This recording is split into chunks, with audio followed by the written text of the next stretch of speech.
What's going on is Anton from AntonDaniels.com. I appreciate you guys for continuing to rock with me, but I just got home off of an early morning flight, right? First thing through the door, I want to see my family. I love my family. You know, I'm a family man. I'm an advocate for families, right? Second thing, I got to get that hot shower because I got to throw the threads on. The threads make me feel like $1,000,000, but the third thing through my mind and all throughout the trip is that I got to have that Tiege pack. Tiege makes my life uncomplicated. It's uncomplicated skincare for men. The first way that I started specifically was their level 1 system. It's a daily face wash to get rid of the dirt and grime on your skin. 2 times per week exfoliating scrub to get rid of the dead skin cells. An AM moisturizer with SPF 20 because you should always be protecting your skin from the sun. And a PM moisturizer to help your skin stay hydrated and healthy throughout the night. Here's the thing. My favorite part about Tiege Hanley is that every box comes with an instruction card that tells you when to use each product, how much to use, and in what order. They really making the process of achieving and maintaining amazing skin for men uncomplicated. In addition to amazing skin, members of Tiege Hanley get tons of benefits, including at least 20% off the retail price, the ability to customize your box, exclusive monthly deals, you can pause and cancel at any time, and you get free shipping. And because Tiege Hanley is sponsoring today's video, they're offering my viewers an amazing deal, right? Just click the first link in the description and you get 30% off your first box, plus a free gift. It's an amazing deal. You got to get started today. You're not out here trying to look like a dusty. And if you travel as much as I do, which I'm sure most people don't, but you know me, I'm pushing my bag chasers in order to be in the top 5%, top 10%, top 1%. We got to make our lives uncomplicated, and Tiege Hanley is no better product. You got to look good. You got to smell good. And you can't be looking like a dusty. Make sure you get started today. Click the link in the description. Get that Tiege pack. Feel the Tiege, my friends. What's going on is Anton from AntonDaniels.com. I appreciate you guys for continuing to rock with me. It is Tuesday, March 19th, 2024, year of our Lord. How's everybody doing this morning? I see Mary Alonzo, Treese, Ash, Mona, true to myself. All of my friends and family. Noble Xavier is in the building. What up, though, family? Welcome to the greatest news show on the face of this earth. Shout out to my guy, Kojak. Kojak been holding me down for a long time. The Cultivator just hit me with the first super chat of the day. Shout out to the Cultivator. I love you, Cultivator. I appreciate you. My guy, Melvin Johnson, Miss Jennifer. What's up, friends? When Kenya, Dylan KO, Sons, good morning. Wealth Building Journey, how you doing? Your car? Cartes Cookies, David Hudgens. What's the word? Thunderbird. Yeah, Miss Jennifer, old school. Bobby Sherry, my dog J Ben. Gold Coastal. What up, friends? Noble Xavier said that Stock Club episode was awesome. I have to agree if I do say so myself. Amanda in the building. I see my dog Brock. How y'all doing this morning? Give me one word in the chat of how y'all feeling. What up, Bricked Out Media? What up, Spaces? Trap is in the building. Tyrese Morgan, Michael Anderson. What's up, friends? Y'all give me one word in the chat of how y'all feeling today.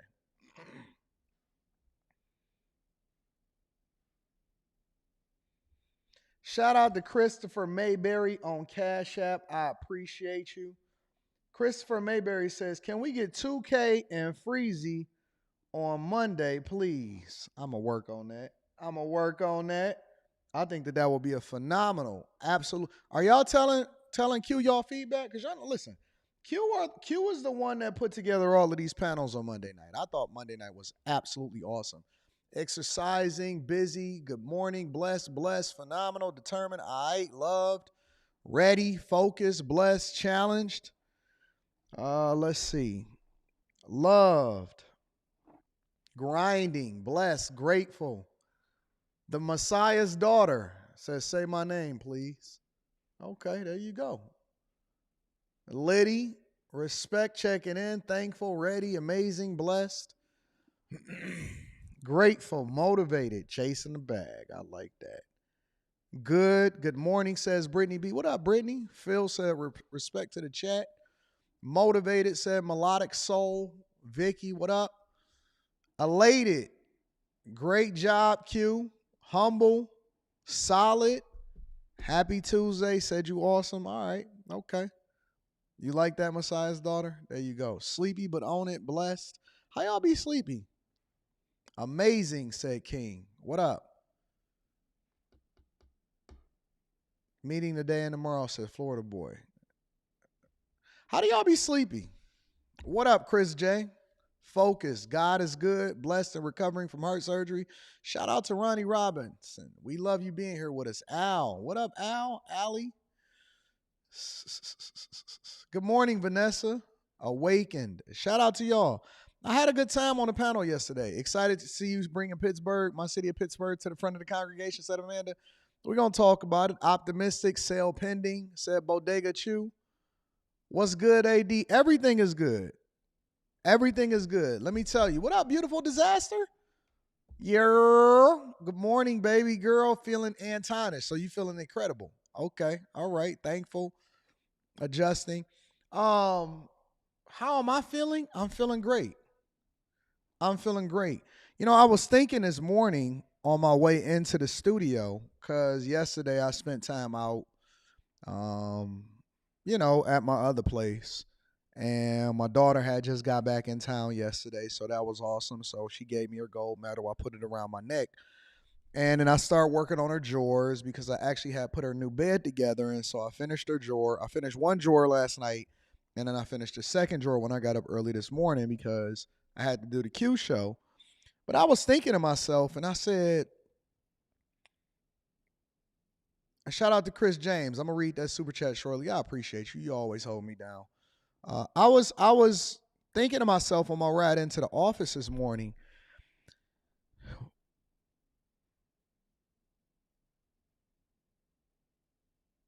I'm more excited, or I embrace flying a little bit more under the radar now than I do as far as having the visibility. Let me explain that. Like, in my city and everywhere I go, like when I was in Tampa, they was showing me love, but everybody showed me love and everybody like get the visibility. You know what I'm saying? And I'm incredibly appreciative of everybody that showed me any type of love. But you got to realize that I've been doing this for a long time. A lot of people don't know that. Like, a lot of people just now discovering me because for whatever reason, you might have followed me on Instagram, showed up in your algorithm. Some people found me from Kevin Samuels. Other people are just now discovering me because maybe I popped up in their YouTube feed or something like that. And it's a lot of people that show me so much love on a regular basis. But sometimes it's even more cool just to go into Kroger or be able to go into the game and just be, under the radar. You just chilling, enjoying the game like everybody else. And again, I love it. I appreciate it. I love my seats. I like where it is that I can go. I love it. But I think that a lot of times, it's more fun just to be able to go out and do what you want to do without having to worry about all of the stuff that come along with it, right? Like, I like making videos, but I prefer to make videos in my studio. And sometimes when I'm out and about and I'm vlogging, because I've always, yes, I was on Dr. Phil. Shout out to you, King. But sometimes, like, I always got the camera with me, and then I'll be thinking to myself, what is it like to not have a camera with you? Because I'm very thankful and I'm very appreciative of what I do. But at the same time, I don't remember the last time that I didn't have a camera with me or that I didn't have to, pull out the camera to capture my thoughts or anything like that. And it's, you do it for so long that you don't know what it feels like to not do it. You know what I'm saying? And so even over the weekend, like when I flew to Tampa and I flew back and stuff, it's my camera. Like, this is just my life. And again, I'm incredibly appreciative of it. But then, I think that for the last 2 years, maybe 3 years, Because I actually retired from corporate America 4 years ago in 2019, 5 years ago. Well, it was about 4.5 years ago. So in 2019, I had retired from corporate America, and I was like, yo, I'm going into the sunset and I'm chilling and all of that stuff, right? But then, I got bored and I just got that work ethic in me. And you listen, anybody that's looking to retire in their 30s, it's a very, very drab life. It ain't nothing that come along with that, right? But then, like I said, since the mid 2010s, I've had a camera on me, with me, vlogging, capturing it, basically sharing my life with the world. And I'll give you an example. I think that this will better illustrate what I'm talking about. When I go into my building, the amount of security that I have to have when I go into my building is a lot. I got security, then I have to go to the concierge, then I had to find a building that made sure that you couldn't get through just to the regular part, but then even you can't get to my floor because I got certain codes, and you know what I'm saying? So it's so much security. When I go to places, like when I go in and show up on podcasts or when I go to visit places, a lot of times I have to proactively make sure, just because I capture so much of my life, that my family is safe or that I'm safe, or I have to have security with me and stuff like that. And sometimes it's not always fun. And it's not that because I'm so famous, it's because I live my life like an open book, and that it makes me a target too. Because like I said, I've never ever ran into anybody that has ever given me a problem in real life, but it only takes one situation to catch you slipping, and I can't have that. You know what I'm saying? When I go to the Pistons game, a lot of times I have to go in through I have a special entrance, so I have to pay extra for that type of stuff. And sometimes you just like being what everybody else, you like just chilling, because I still see myself as a normal person that just lives an extraordinary life. Make no mistake about it. I don't think that I'm any greater than anybody else. I don't think that I'm any greater than anybody else. I absolutely see myself as just a normal everyday person. But when I wear this on my wrist, it then makes you a target. Hello? Hello? Hello?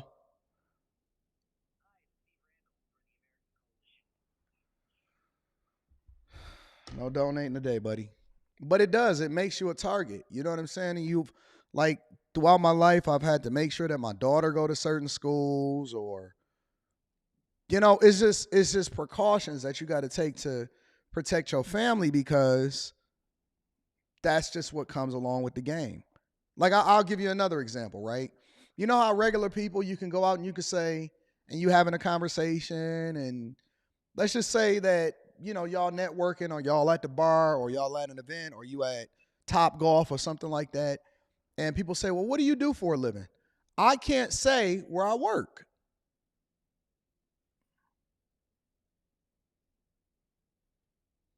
I can't tell people, well, this is what I do for a living and this is where I work. I can't update my LinkedIn and tell people what my regular job is. And I have to be mindful of that, because it only takes one mistake, you know what I'm saying, for people to learn certain things. And so, I can't just talk about my life, or I can't just put my address out there and all of that, right?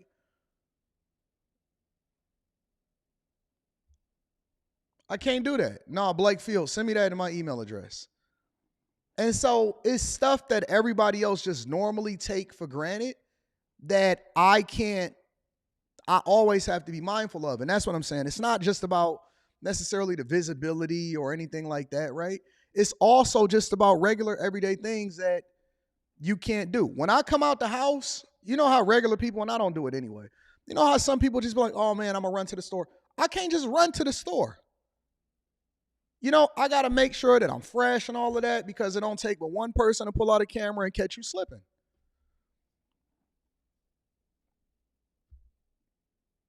I can never,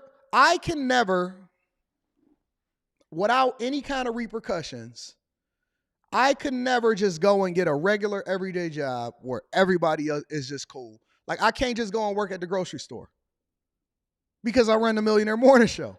So I can never go back to just doing that because then you end up on the blogs. Thank you, Messi. I'm gonna check that out. Then you end up on the blogs. Oh man, he broke. He working at the grocery store. What if I just wanted some extra job? I can't go. I can never go on Uber Eats. I can never go on DoorDash. You know what I'm saying? I can't ever do that anymore. Not to say that I ever would, but what if I wanted the option to? What if I wanted to go and make some extra money?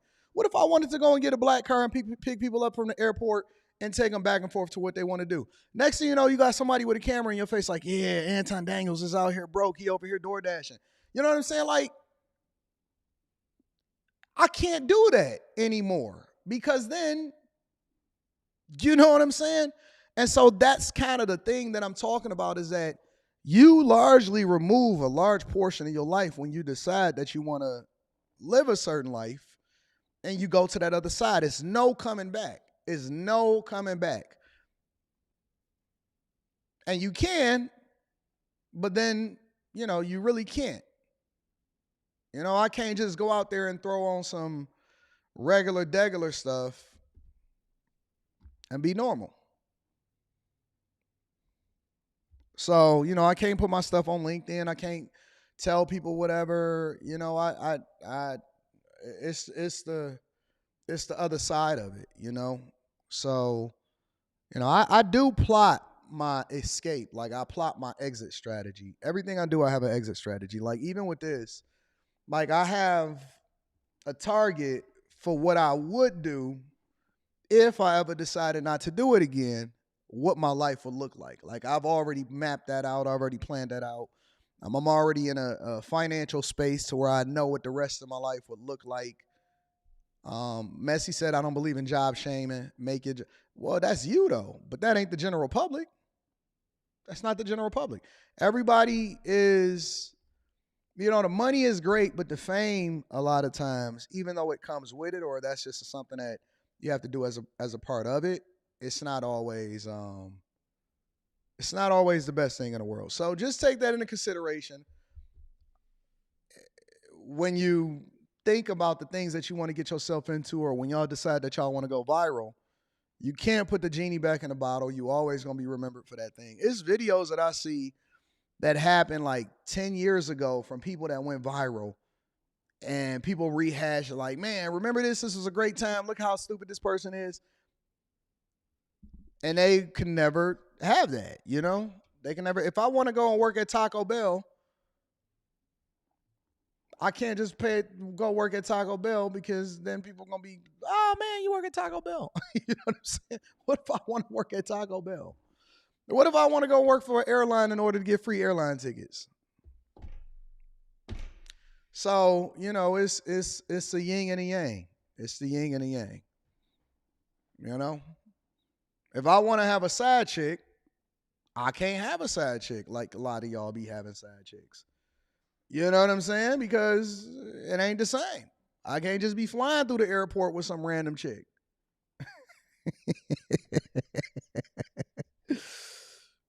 I'm just telling you, like, it's a different world. It's a different thing. It's a whole nother ball game that you win. Like, the stuff that y'all be doing, I got to be way above board.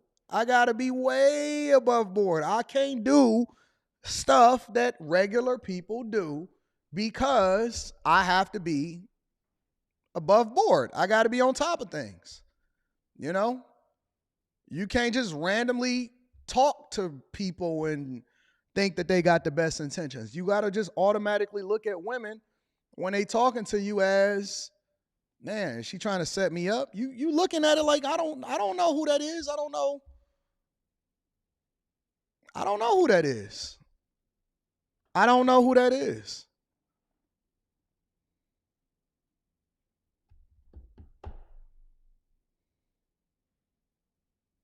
Exactly. You got it. Y'all know exactly what it is.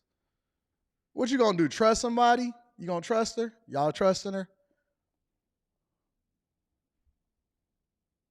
I respect you more if you did a regular job to run Millionaire Morning Show. I do have a regular job. That's the thing.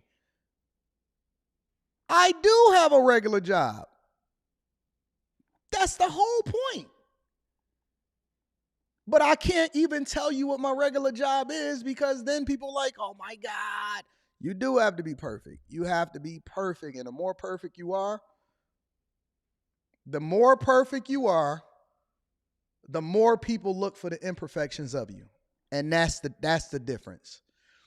The more you do things right and the more above board you are, the more people look for the issues and the problems and the imperfections of who you are.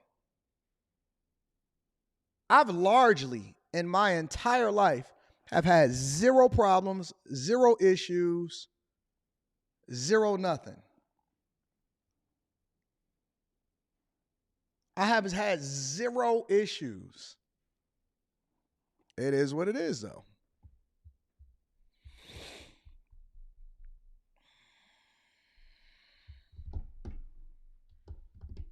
But I was built for this.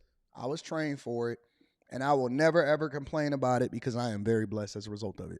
Let's go ahead and get into the show. Shout out to my dog, Mike, that dude on Cash App. I appreciate you. I'm not telling you what I'm doing. Tylen, the people in the Patreon know what I do and they know what I make. The people in the Patreon know what I do. They know what I make. Shout out to you. I also want to give a shout out to Tiege Hanley. 30% off your order plus a free gift. Make sure y'all shop Tiege. Tiege is absolutely positively one of the greatest things ever. You know, I went into the store yesterday, right? And I went to go get some liquor. So I went and got a couple tequilas. One of them was a 5-year aged tequila. It cost me like $300. And then another one was called Jack Tivo or something like that. What is the name of that tequila? Let me see what the name of that tequila was.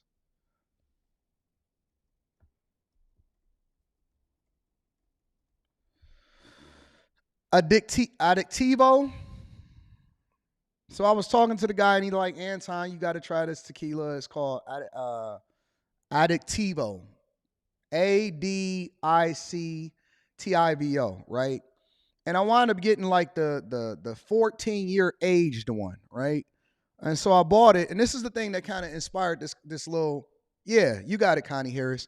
I don't even know how to pronounce it. But it's 14-year aged. I got the 14-year aged one. So they put it in the box and all of that stuff. He was like, Anton, it's really smooth. It's really good. You got to check it out. I'm going to read the super chat shortly. Said you got to check it out. It's really smooth. You're going to love it, right? So it's 14-year aged.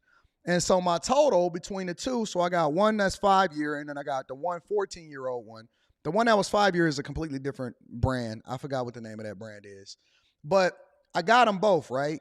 And so the Addictivo was almost $700. With tax, it was like $700. The whole box, they give you like this little purple box in it. And then the other one was like $300, right? And so when I bought it, and I had bought it from a completely different store that I ever had went to before, I heard the guy, he was like, oh yeah, that's Anton Daniels or whatever, right? And he was like, oh yeah, can I take a picture of you with it? And so I'm sitting there paying for my stuff. I got my Apple Pay out. So then I had a smile like, so if y'all see a picture of me on the internet at some point with my liquor, that's what it is. Then here's the other part of it. So then I get to my spot, right? So I can get ready for the show on last night. And then I come in, and so it's a couple of white boys or whatever, younger white boys. And they're like, oh yeah, we be seeing you in your car, whatever, in the Porsche, whatever. We love the Porsche, whatever. I'm saying, okay, cool. Oh, you seen that guy that I was with the other day? I said, yeah, I seen him. Yeah, oh, he had broke his leg or whatever. So he had recently got surgery. I said, oh, okay.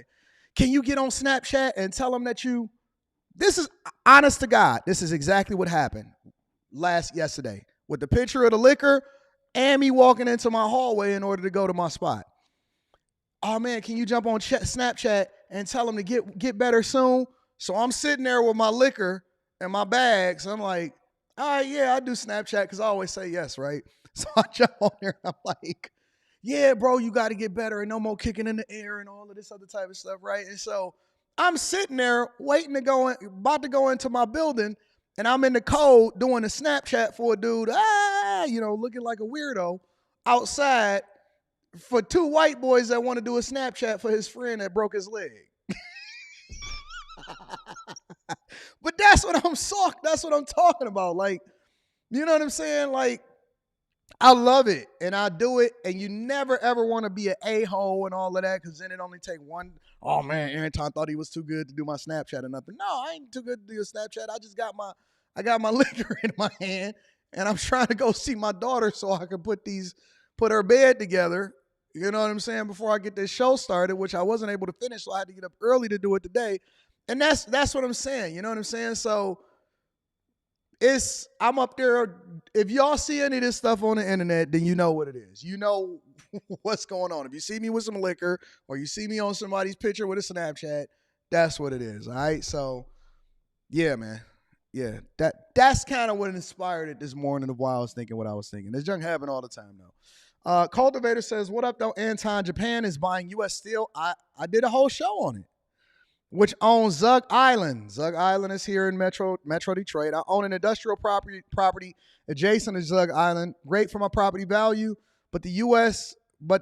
sold our steel manufacturing and international water rights. Yeah, I did a whole show on that. Shout out to you. Yep, I am familiar with it. Your property value should have also went up because of the new bridge that's being built. Chris James says, morning, AD.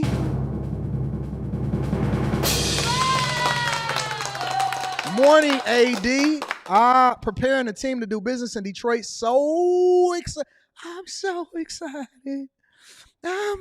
excited. Y'all never seen that Saved by the Bell episode where Jessie was on them pills and she was spinning out and she was like, I'm so excited.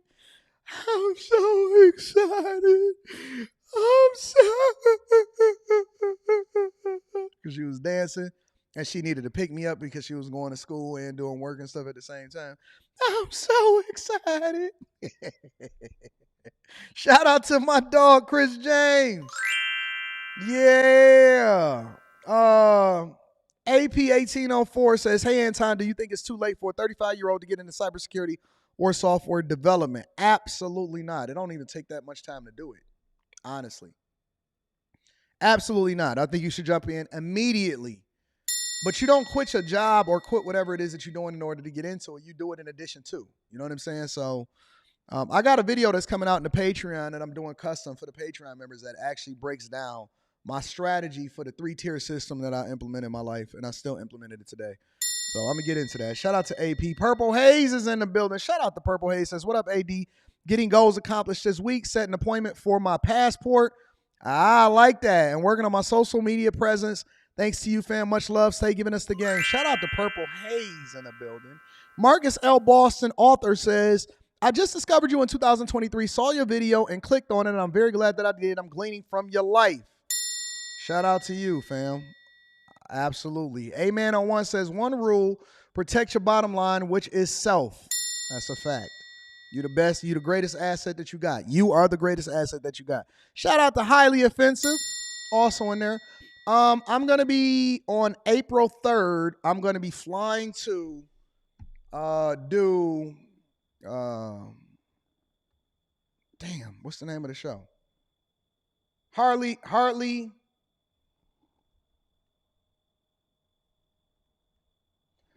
Initiated, the podcast.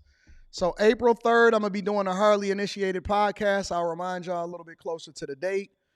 So that's a Wednesday, but I'm still going to drop a show for y'all on Wednesday, but it's going to be pre-recorded Wednesday night. So we still got the regular morning show on Wednesday night or Wednesday morning, but that afternoon I fly over and do the Harley Initiated, kicking it with them boys over there.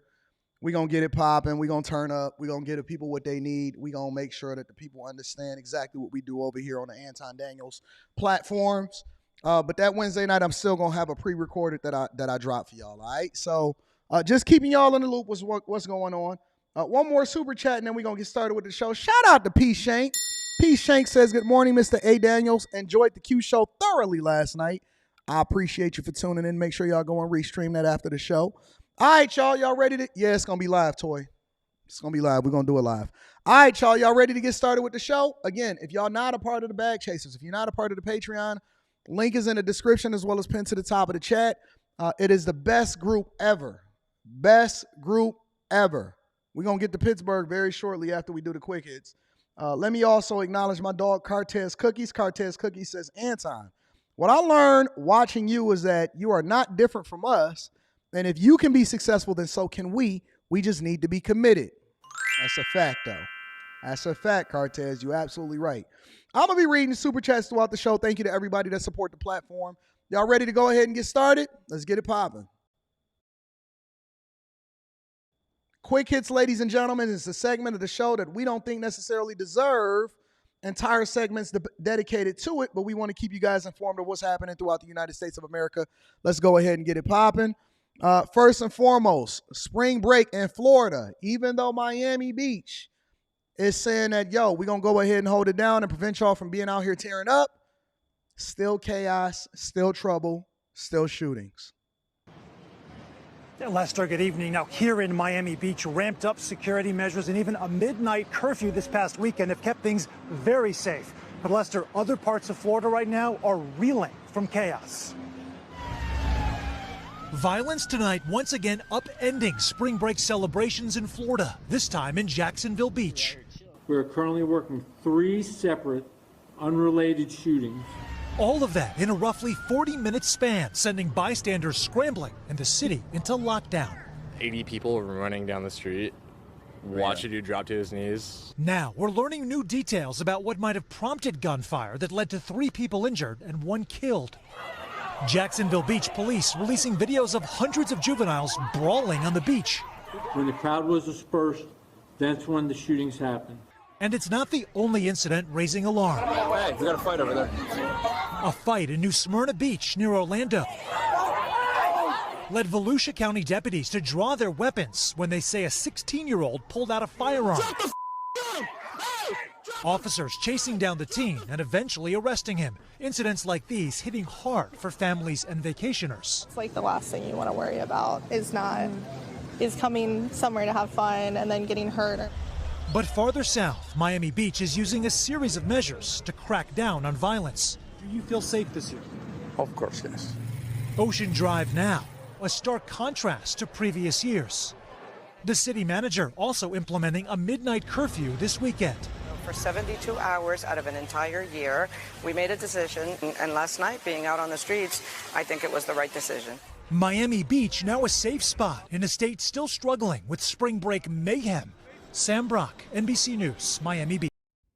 So, Miami apparently looks like they made the right decision because those same people that was over there getting down and messing up the beaches over there in Fort Lauderdale and Jacksonville are now the very ones that are committing all of the chaos and the crimes and the issues and trouble that Miami Beach would have been subjected to, but now they've avoided. Who brings pistols to the beach? Listen. I've seen a lot of things. I've never actually seen pistols being brought to the beach. Or at the very least, I've never actually had a pistol or witnessed a pistol being pulled out on the beach. So I'm very, very confused as to what's going on. But it looks like Miami Beach made the right decision because that's the thing that they want to avoid. They want to avoid the riffraff. They want to avoid the problems. They want to avoid the issues. And I'm going to read that Cash App shortly. I appreciate you. And they no longer want to be subjected to the nonsense and the BS. So shout out to Miami Beach for making the right decision. All of these other cities said that they want to make the money from what Miami Beach was going to be missing out on. And so I think that Miami Beach wants a completely different reputation than what they subjected themselves to in previous years past. Additionally, Chicago has started evicting migrants from their shelters. Well, in an effort to reduce the strain on city resources, Chicago officials began evicting migrants from homeless shelters on Sunday. Of the about 11,000 people living in those shelters, 34 single adults were removed. The goal is to evict 2,000 people from the system by April. I want to bring in Alice Yin to talk about this. She is the City Hall reporter for the Chicago Tribune. Alice, thanks for joining us this morning. Thank you. So where will all the people that are evicted end up? So the city has a landing zone that is near a metro station, Ogilvy Station, also near Union Station, where there are tents set up and case managers that essentially direct them back to the beginning of the process to seek a bed in the shelter system. Right now, there seems to be some space so they can go through and go back to the beginning of the process. But earlier during the migrant mission, we have seen migrants waiting out, camping out there in buses, even during the cold when there hasn't been space. This sound like I understand the challenge, but when you say they just sort of go back into the process again, this sounds like a terrible idea. Can we go back a little bit? And I want to ask you, why are they doing this? What is the purpose? And then if they're just sort of funneling people back into the shelter system, then how does that alleviate the crisis? The way the administration has been casting it is trying to discuss it as, out-migration resettlement. But that is easier said than done, given that a lot of these migrants, they don't have work permits, they don't have a path to self-sufficiency yet, and rental aid has been curtailed. So, some of them do end up back in the landing zone, going back to the beginning of the process. But the goal is really to, get them out of the city's care and get them on a path to self-sufficiency. Whether that is going to be accomplished will remain to be seen. It's such a bad idea.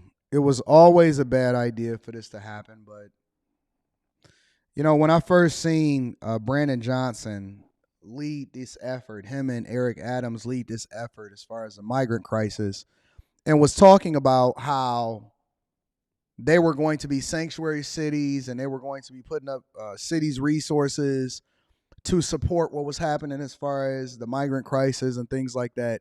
Instead of calling for the borders to be closed so that we can better vet the people that was coming through here and they to do it legally. And instead of us doing that, they said that we was going to open up our cities and we was going to allocate budgets and resources to do it. I knew that it was a zero-sum game because what are you going to do? Support them forever, continue to have social services, put them on your backs? You can't fund this forever. You already operating at a deficit. He was operating at a deficit when Lori Lightfoot was the mayor of the city. And then it just became exponentially worse because he doubled down and tripled down. And we still don't know where all of the money is going. Where's all of these hundreds of millions and billions of dollars every year that's being spent by these cities that call themselves sanctuary cities? Where's all of this money going and who is it going to? Who are these contractors? It's just money vaporized, disappeared out of the air. And so they go back through the cycle. They actually don't ever get to really do anything. And so eventually they become a part of the system, become a part of our prison system, jail system, whatever. And it just becomes this vicious cycle to where you just create another subclass of people that then become interdependent on the government in order for them to be able to survive, which then makes them another voting class. So it's a very difficult and hard situation and hard conversation to have with people that's just hell-bent on voting one way or seeing things one way because they're not looking for the understanding. Last but not least, New York lawsuits at the World Trade Center over homelessness and crime. Right now at 5:30, a war of words escalating tonight at one of New York City's largest transit hubs. We're talking about the Fulton Center in Lower Manhattan. There's a mall inside, and the operator says crime has gotten so bad there, they are breaking the lease and closing down shops. But the MTA says, not so fast. News 4's Erica Byfield breaks down both sides of the story. There is a real tug of war happening here. Now the MTA is asking a judge to step in and force Westfield to stay. The shops are supposed to be part of Fulton Center's appeal. Retail upstairs, a transit hub that services 8 subway lines down below. But something's happened. Most of the shops are gone, some now filled with art. It's a beautiful place, but it could be a little more well kept, and they need to do more in assisting the homeless. Homelessness is part of the reason that Westfield, the mall operator, wants out. Its leaders say crime is also a big issue, so much so that some shop owners aren't renewing leases, others breaking them early. I guess the homeless issue can become an issue at a certain point because of how mental health is kicking in. On Wednesday, we saw homeless advocates near the turnstiles. The MTA is the landlord here. Its leaders told us they have confidence in the NYPD to deal with the crime, and they want Westfield to stay put. So the transit system is suing. The lawsuit filed in federal court last month says that the agency will face irreparable injury if Westfield abandons the Fulton Center, saying that there are 3 reasons that Westfield can break its 20-year lease, and crime and homelessness are not included. Oh, okay.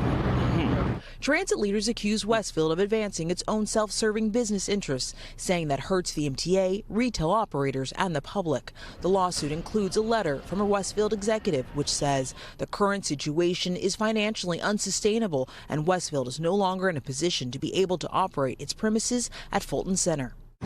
Listen, what it comes down to is that when you can't get a hold of the issues that is plaguing your city, ultimately it's going to be a trickle-down effect to all of the businesses, the residents, public transportation.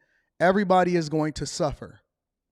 Everybody is going to suffer. And so the mall operators that are at this location that is one of the busiest inside of New York and Manhattan is saying that this is unsustainable because it's not creating an environment that's conducive for people that want to shop, which then is affecting our bottom line. And when you start messing up the money, everybody becomes angry. Crime and homelessness. What did I tell y'all was the pillars of the foundation of creating a great environment for a city? First, you got to get a great police presence and you got to tamp down crime, which is one of the reasons why we're about to get into this Pittsburgh situation right now.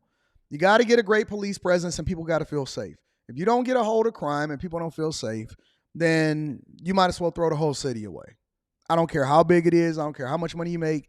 New York will go the same way as San Francisco and Silicon Valley and Oakland and all the rest of these liberal cities if they do not get crime and homelessness taken care of. Secondly, school systems, because people don't want to move anywhere where their kids cannot grow up and have a great education.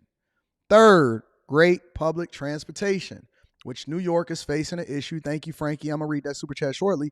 New York is facing a crisis in their own subway systems. Why do y'all think that they deployed the National Guard to the subway systems, which that's not stopping the crime?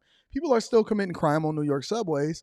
But why do y'all think that they deployed the National Guard to the subway systems? Of all of the things that they've ever tried to get a hold of and take care of, they deployed the National Guard to make sure that people feel safe and get safety in their subway systems. Why? Because if you do not have a good public transportation system for people to be able to get back and forth, a great school system or at least a decent school system that allows for your kids to be educated and not be in these indoctrination camps, and then safety, those are the pillars of a great community and a great city. Ladies and gentlemen, that's your quick hits. Let me read some of these super chats. First, I want to give an acknowledgement to Abby B. Shout out to Abby B on Cash App with the 20 ball. Shout out to you, baby girl. You look gorgeous too. Says, for I hope I can meet you one day. You are inspirational. Oh, I love you. I absolutely love you. Thank you, Abby B, for holding me down, baby girl. I really do appreciate everybody that contributes into the platform and hold us down and support what we got going on over here. Jose Amador says, Anton, what do you think about transitioning from a CDL company driver to an owner operator? I think that you really need to understand business. A lot of people, and I said this yesterday, a lot of people are not built to own their own business. Some people are, some people aren't. Because I think it's very difficult. Now, I've coached a lot of people that actually was an owner operator. You got to deal with the costs. You got to deal with breakdowns. When your truck is out of commission, you can't make no money. You got to put up a lot of money, which you then pay interest on. You then got to pay the truck off. Sometimes they want to expand and you got to pay drivers and all of that stuff. So I don't think it's a bad thing to be an owner operator. Initially, you get more of the bulk of the monies, but then at the same time, it depends, right? Like it really does depend. It's a pro and a con that comes along with it, but just being an owner operator doesn't necessarily mean that you're going to make a lot more money. It means that you got to look at everything from a business perspective, and you need to take into consideration all of the additional costs that come with it. It's much easier, for example, just like people that have regular jobs. You go to work, you come home, you know your paycheck is going to be in your bank account every other Friday or every 1st and 15th or every week or however often that you get paid. Your 401k is going to be funded. A lot of people don't really know what that stability feels like. But when you're an entrepreneur, you work 10 times harder, and it doesn't necessarily always amount to making more money. So be very, very careful jumping into that. Weigh the pros and the cons. That's a really great question. Hopefully I helped you out. D Pound says, hey, Anton, I've heard you say in a previous stream you still have a 9 to 5. I do. Just curious as to what it is, what the job is. Appreciate you, fam. Well, okay. Officially, I'm the director of user experience in a technology division of a traditional business. I'll just say that. I am the director of user experience within a technology division, so I oversee a team of user experience evangelists, architects, developers, and we create the experience around everything that you do within the application, other things that you extend it into. I'm trying to summarize this without giving out too much information, but I oversee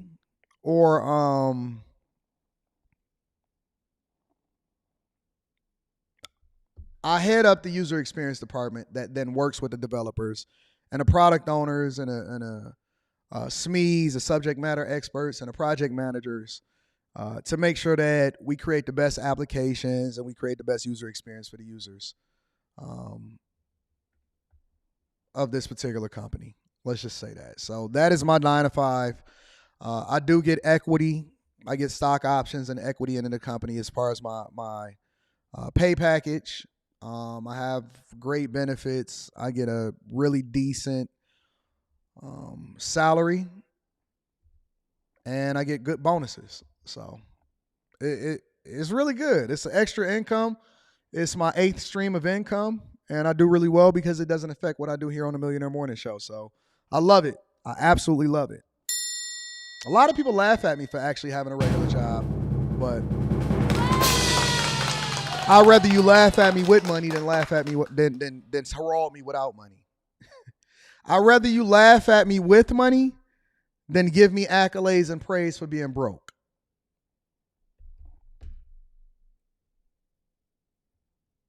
It's a lot of people celebrating people bucking against the system and they broke.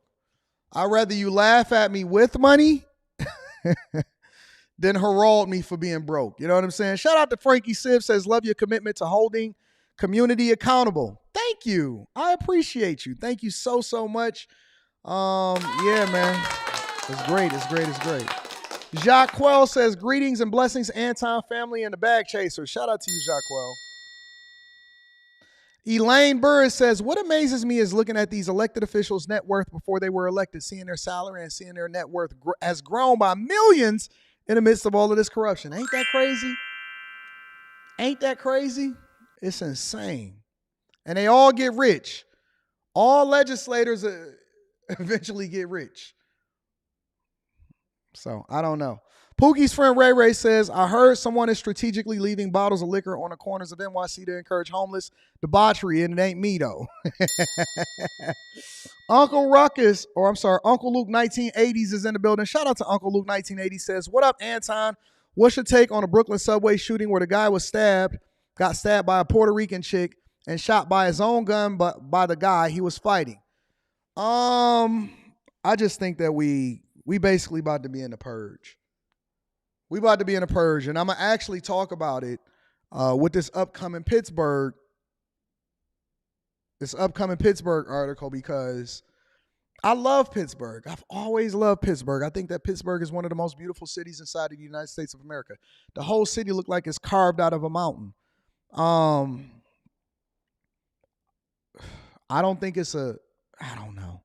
It's no one thing that you can pinpoint it on. I think it's a horrible situation. And they're trying to put more National Guards inside of the Brooklyn subway in order to deter crime. But we have a bigger cultural shift that's happening, and I'm going to talk about it. I'm going to talk about it shortly. Thank you for the super chat. Shout out to Uncle Luke 1980s in the building. My guy. Somebody said, before I get into this Pittsburgh situation, somebody said, Anton, I joined the Bag Chasers, and I looked at the most recent video, and it just sounded like blah, blah, blah, blah, blah. I don't really know. I'm trying to understand this. Okay, listen. If you're trying to start at the very top video that's in the Patreon, don't do that. If you're starting with Stock Club, I would advise you to start with the first Stock Club that happened in early January. Okay? In early January, because that was more or less of an introductory crash course to help you to understand what you were going to be learning and experiencing in the future Stock Club live streams and videos. Okay? So start at the very first Stock Club that we did in January, where I break down every single thing from a C student's perspective that allows for you to be able to understand what you're looking at, what our investment strategy is, what the terms are, what are the 8 things that we look for when we look to invest in a company. And then we start to break down different segments of industries: technology, hospitality, aviation, trash, services, politics, how it directly influences what stocks and what companies that you need to invest in. So make sure that you start, if you are starting with Stock Club and you just joined the Patreon today, or you just now starting to join the Patreon, start from January, okay? And then we break down every single thing from an introductory perspective of how you can look at these things so that you can become a more informed investor. Because see, what I believe is that none of you guys are behind the 8 ball as far as understanding this stuff. It's just that it's not explained to you in a C student's perspective, right? It's almost like going into technology or getting into a new industry. A lot of times you get caught up with the terms and they try to make things a lot more complicated than it really is. But I think that as soon as you remove all of the barriers to entry, your basic understanding that allows for you to really be able to make informed decisions, it goes up. It goes up significantly. And then you can start leapfrogging off of it. So start at the very first one, and then go on to the next one, and then go on to the next one, and go on to the next one, all right? So shout out to you. Justin K., my dog, says, big dog, I just bought me a lakefront lot down in Tampa. I just came from Tampa. Bro, Tampa is amazing, and there's so much growth potential there. ATL got too wild. However, let me say this, Justin K., I am not ever going to invest in Florida. A lot of insurance companies is pulling out. I can't invest in Tampa. I can't invest in anywhere in Florida. I think that people are ultimately going to be moving up for a lot of different reasons. And so I look at it from a longer term investment. I know that you look at it from a shorter term investment, but I look at it from a longer term investment. Yes, you can, Paulie, if you're a C student. Link is in the description as well as pinned to the top of the chat. Every investment that I make, I plan on holding on to the properties forever. So I can't invest in Florida because I think that the bigger player is going to be closer up, moving further up inside of the United States of America. Shout out to you, Justin. I appreciate you, big dog. All right, y'all, let's get into this Pittsburgh situation. All right. Shout out to Pittsburgh. I love Pittsburgh. I love Pittsburgh. I think that, again, Pittsburgh is one of the most beautiful cities that I've ever seen in my entire life. Have y'all ever driven into Pittsburgh? Because Pittsburgh is, if you in Detroit, for example, a lot of Detroiters back in the day, they used to go and visit Chicago, and a lot of them still visit Chicago. But a lot of people visit Chicago, and basically Chicago is like a 4-hour drive to the west in the United States. Pittsburgh, on the flip side, is a little over 4-hour drive to the east. And so a lot of people have never discovered it, and they didn't see all of the beautiful bridges and the Steelers. And, you know, Pittsburgh is just gorgeous. They got a great, great downtown. And I don't, again, like I said, if y'all ever have driven into Pittsburgh,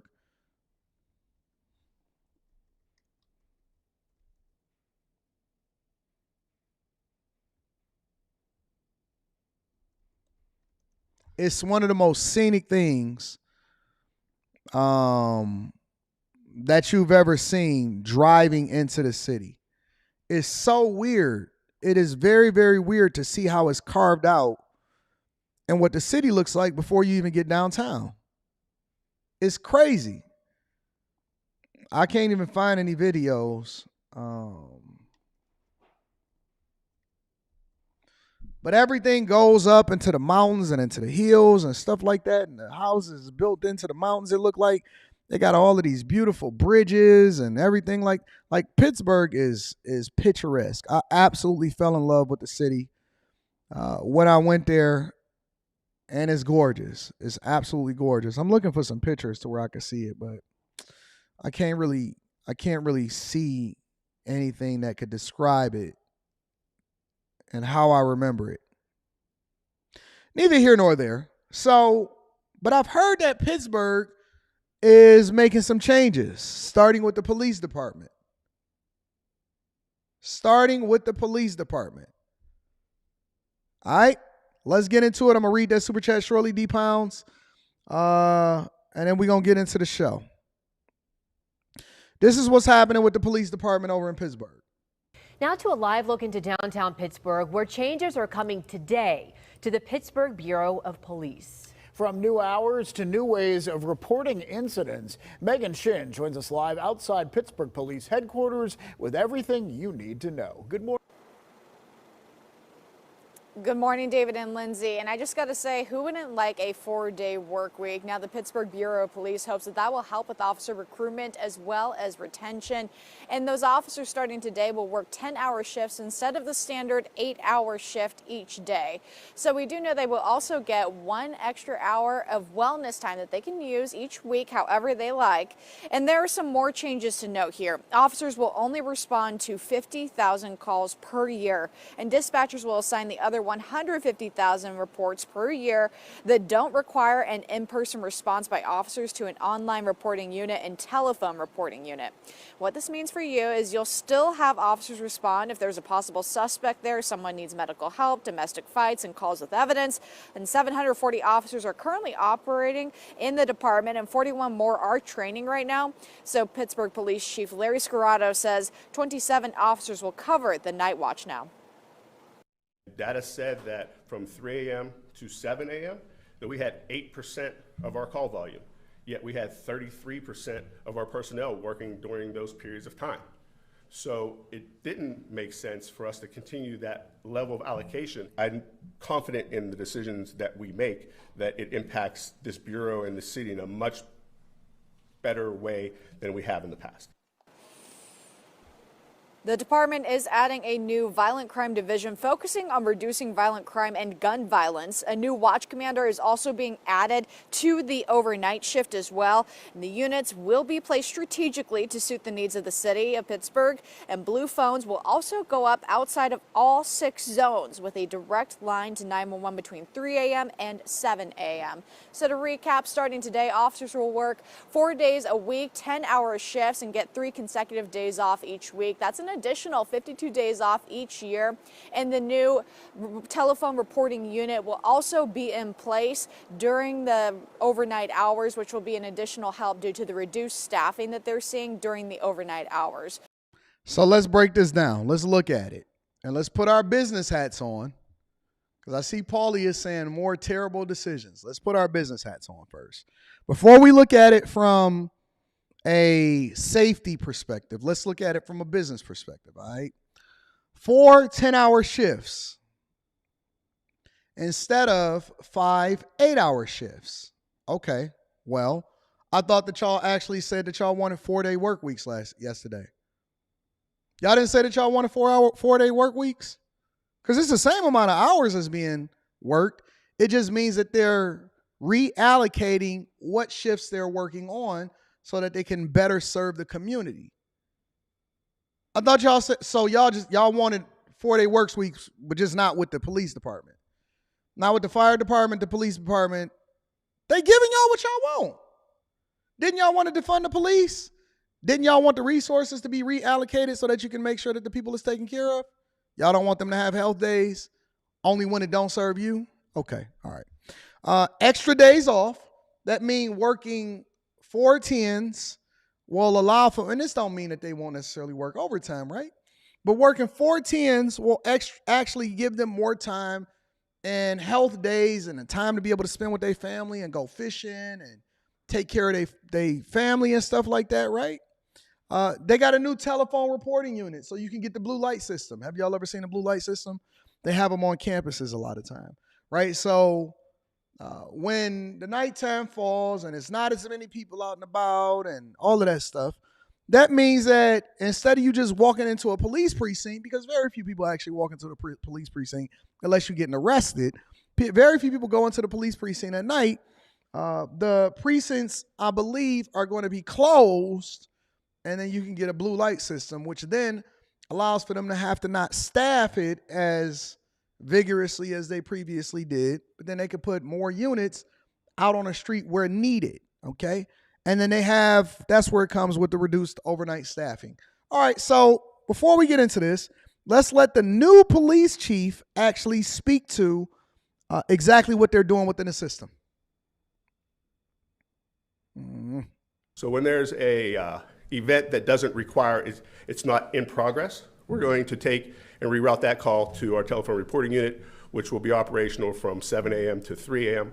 And then the hours from 3 a.m. to 7, those calls will be queued up for the person that comes in at 7 a.m. to take the reports in the morning. There will be anywhere from 25 to 63 officers covering the city between 3 and 7 a.m. Chief Scarrato says that decision is backed by data. Officers will also be switching to 10-hour shifts 4 days a week, with 1 hour offered to them to focus on their mental health. Scarrato also announced a new violent crime initiative, which will be made up of 17 officers. The department is budgeted for 850 officers, but currently has around 740. With the recent fatal mass shooting at the Kansas City Super Bowl parade, I asked how police officers are prepared for major events here, like the St. Patrick's Day parade. We'll look at Kansas City as we prepare for the St. Patrick's Day parade and the celebration that goes there, and glean lessons that they've learned from that event and see how we apply those to any of our upcoming events with mass gatherings. And Scarrato says he expects the department to have around 40 new police officers on duty by late summer. Kaylee Gunderson, Pittsburgh's Action News 4. Okay, so this is what he's basically saying, okay? He's basically saying, and he's using data to drive his decisions, okay? He's saying that, listen, a lot of these police officers probably isn't really even doing nothing at night because we get very few calls at night, overnight, during the 3 a.m. to 7 a.m. hours. So there's no point in us staffing or overstaffing police during that time when we can allocate more police. Because listen, y'all got to get out of y'all emotions. You got to get out of your emotions. Pittsburgh is not one of the cities that's always at the forefront of the congregation of having issues. Pittsburgh is basically announcing that they're reallocating police officers where they're needed the most. If nobody is actually calling into the system, and if it's not a violent crime or an issue where it's a break-in or somebody is being assaulted, then that call will then be queued up, right? If it's just something silly, if it's a pothole over there, or somebody called the police, because people call the police department for some dumb stuff, right? Or they call it for basic stuff.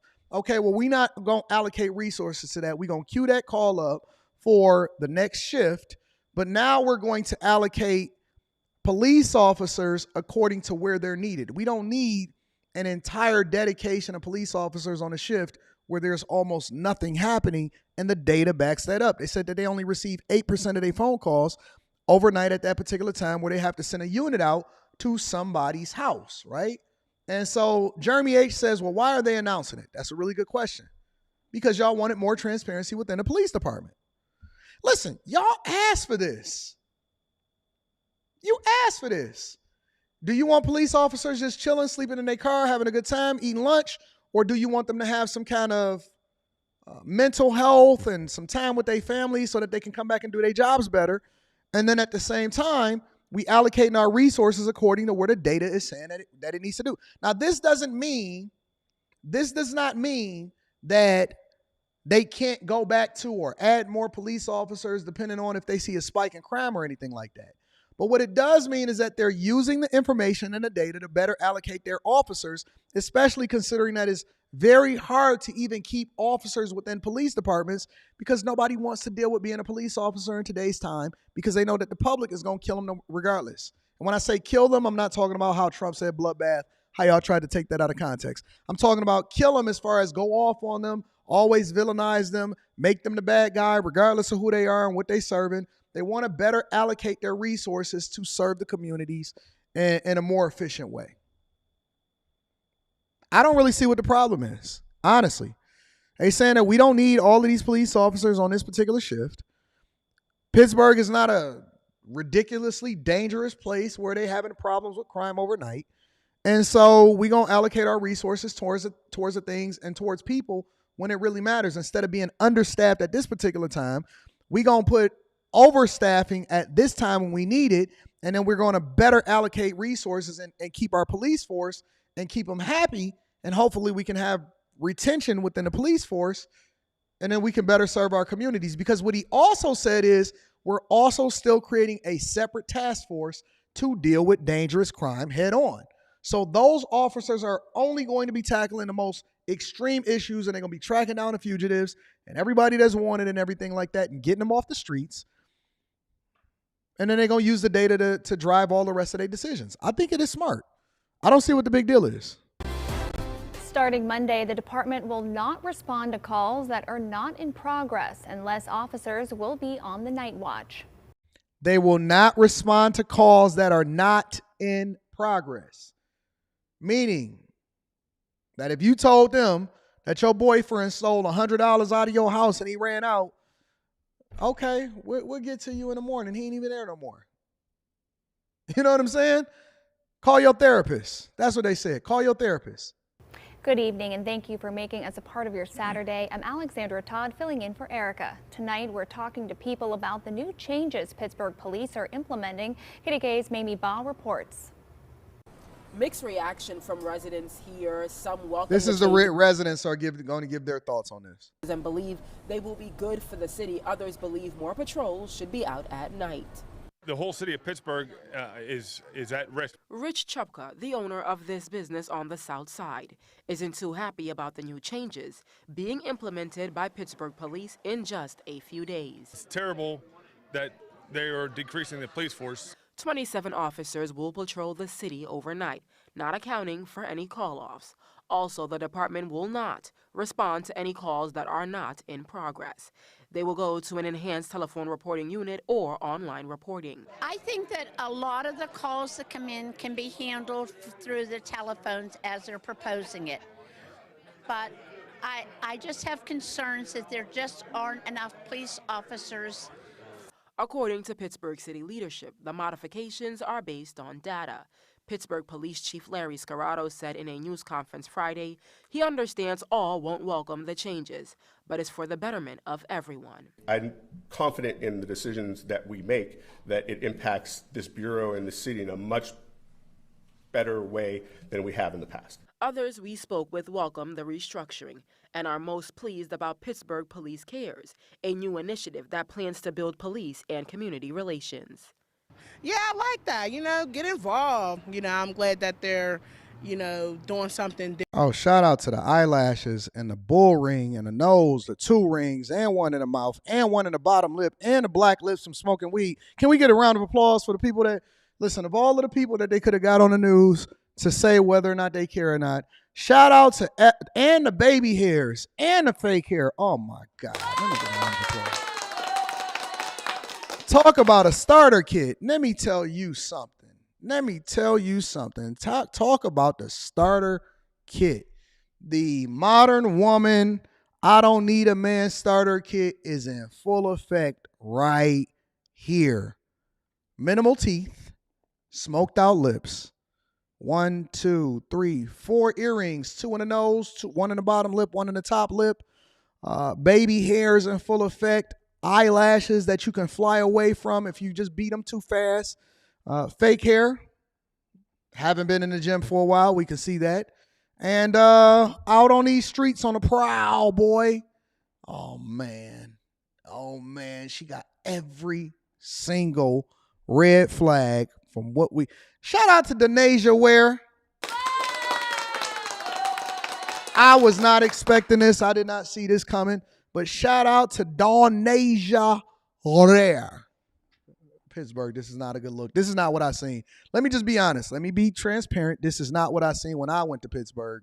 So I don't know where they got this person from in order to interview him, but Pittsburgh, this ain't a good look right here.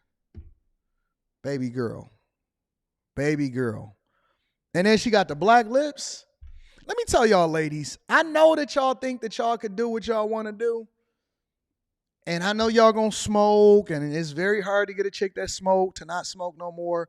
But the black lips is not it. The tar baby lips is not it. Tar lips It's not hitting. That's not what it is, baby. Y'all, I don't. How do y'all lips get so black? Is that from most smoking Reggie? The roach come too close to your lips?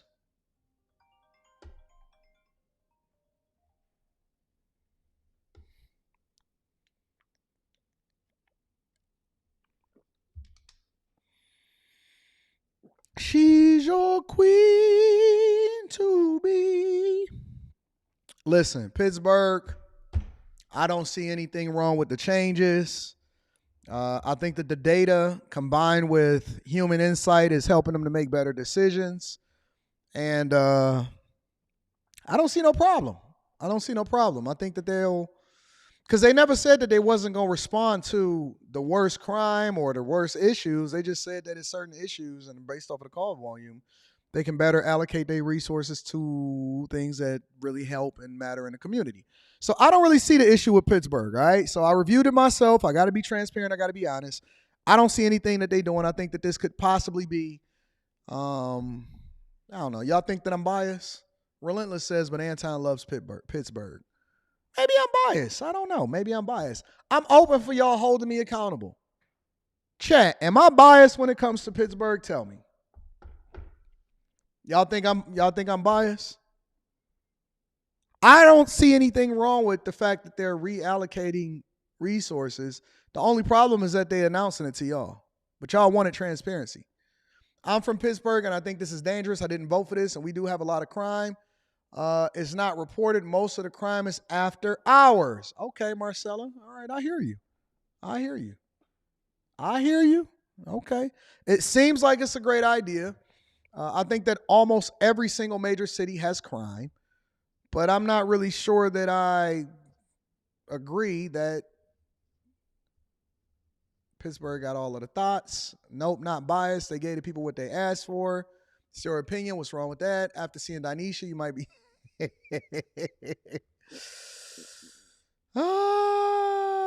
She got to go to the dermatologist, the dentist, and the gym, and the church, and she'll look gorgeous. No,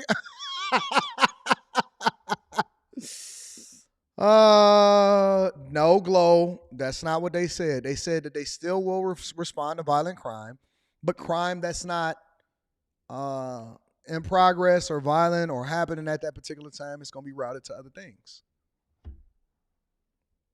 I don't know. We'll continue. I'll keep an eye on Pittsburgh because I love Pittsburgh and I want my Pittsburgh to be safe. D Pounds said, how do I go about setting up a consultation? Me and my wife would love to talk to you. Email me if y'all need to email me for any reason, business related. Email me at antondaniels413@gmail.com if you need to get in touch with me. All right. Shout out to you. Great question. Enforcer 2K9 says, imagine if all our ancestors who fought against real adversity for rights and freedom tripped over their mental health like this generation does. Mr. Vin says, anyways, I started blasting when I called 911. Shout out to Mr. Vin. I appreciate you.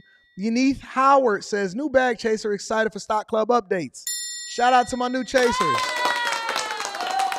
Make sure y'all start at the first Stock Club in January. The first Stock Club. You can actually put it in the search bar inside of Patreon. Once you join Stock Club, start at the one that is the oldest. And it started in January. Sportsaholic says, better call in Batman. Crime will be out of control if Pittsburgh's turning to Philly. Heads are going to roll. No. Speaking of Philly, Sportsaholic, let's talk about Philly for a second then. Did you know that Philly, shout out to Leland Brown, I'm going to read that super chat shortly. Did you know that Philly is now being labeled as Killadelphia? Is that new? Oh, I am not familiar with that. Somebody from Philly tell me, is Killadelphia a new word or is that something that's just really starting to catch on? You from Pittsburgh, born and raised, there's nothing wrong with these changes and you're not biased. Thank you, Darrell Robinson. I appreciate you.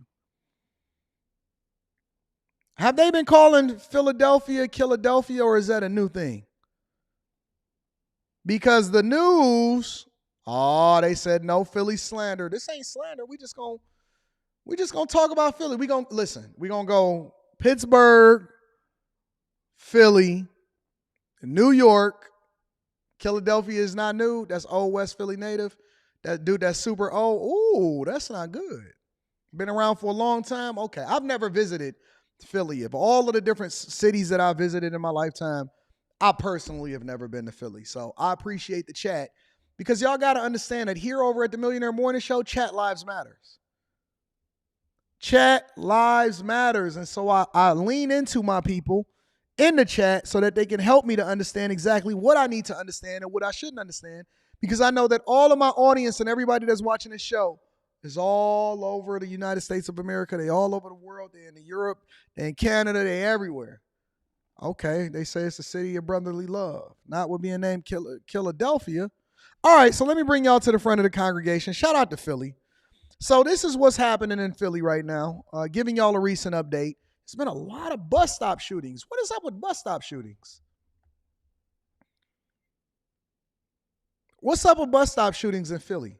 It's like y'all got a theme going on right now. Like, yo, we going to shoot up the bus stop where all of the high school students are. Why is that a thing? Why is bus stop shootings a thing? They've recently rounded up a fourth suspect in bus stop shootings. Take a look. Developments this afternoon in the investigation into last week's mass shooting at a bus stop in Burholm. Authorities have now publicly identified the fourth suspect wanted in connection with that shooting that left 8 teenagers hurt. Action News reporter Annie McCormick live at police headquarters now with the latest on that search today. Annie? Yeah, and Brian, the U.S. Marshals are now offering a $5,000 reward. They're also sending a warning to... Hold on, that camera work is lit. I don't know what kind of cameras they got on this for Philly, but Philly, y'all camera work is A1. Let me give y'all a round of applause for that. I got to rewind it just to catch the camera work. Y'all look at the camera work in Philly. Search today. Annie? Ooh, yeah, Brian, the U.S. HD Marshals like are a now mug. offering a $5,000 reward. They're also sending a warning to anybody who is helping 17-year-old Asir Boone, the fourth suspect that is still at large. If anyone is helping him, that they too will be prosecuted. Today, the U.S. Marshals Fugitive Task Force released this wanted poster of 17-year-old Asir Boone with a $5,000 reward. Let me just say this. If anybody has seen Asir Boone, if anybody has seen Asir and you want to make an extra $5,000, think how far that $5,000 can go. You ain't got to bust it down for a real one. Yeah, you going to have your rent paid at least for the next few months. Kids ain't got to eat peanut butter sandwiches with no jelly. Ham with no burger.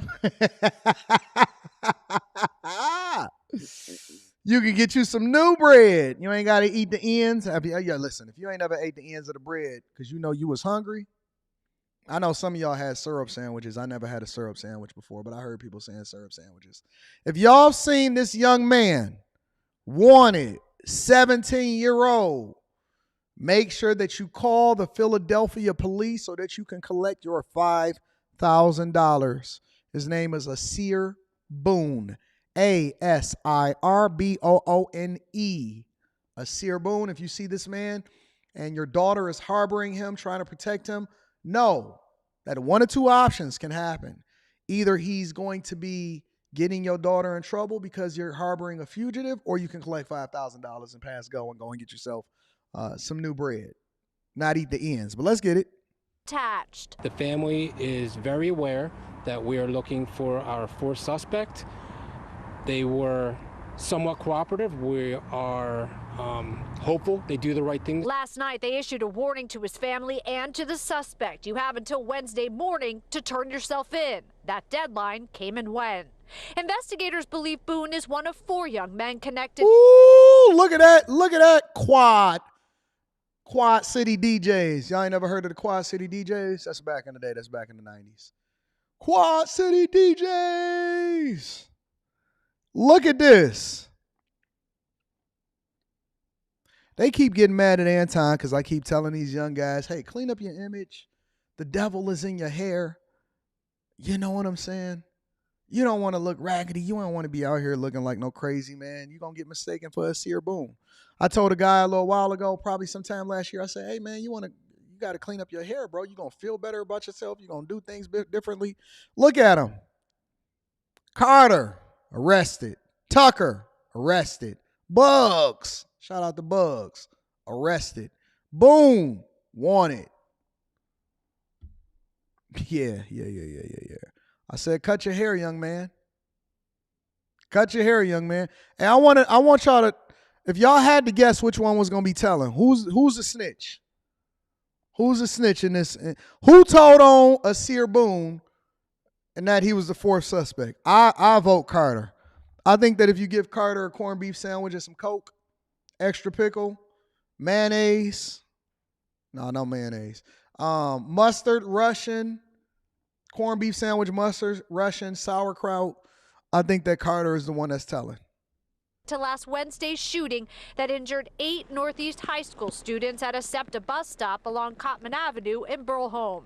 Yesterday afternoon, marshals and Philadelphia police took the third suspect, 19-year-old Jermod Carter, into custody. That's the snitch. Investigators say intel led them to the 12,000 block of Academy Road in Northeast Philadelphia. On Monday, investigators announced the arrest of the first 2 suspects, 18-year-old Jamal Tucker and 18-year-old Anil Buggs. These ain't kids, y'all. These is monsters. I just want to let y'all know that. Court records revealed Buggs contacted an inmate at the Pine Grove prison a day after the Cottman Avenue shooting to talk about another teen who had been shot to death 2 days prior.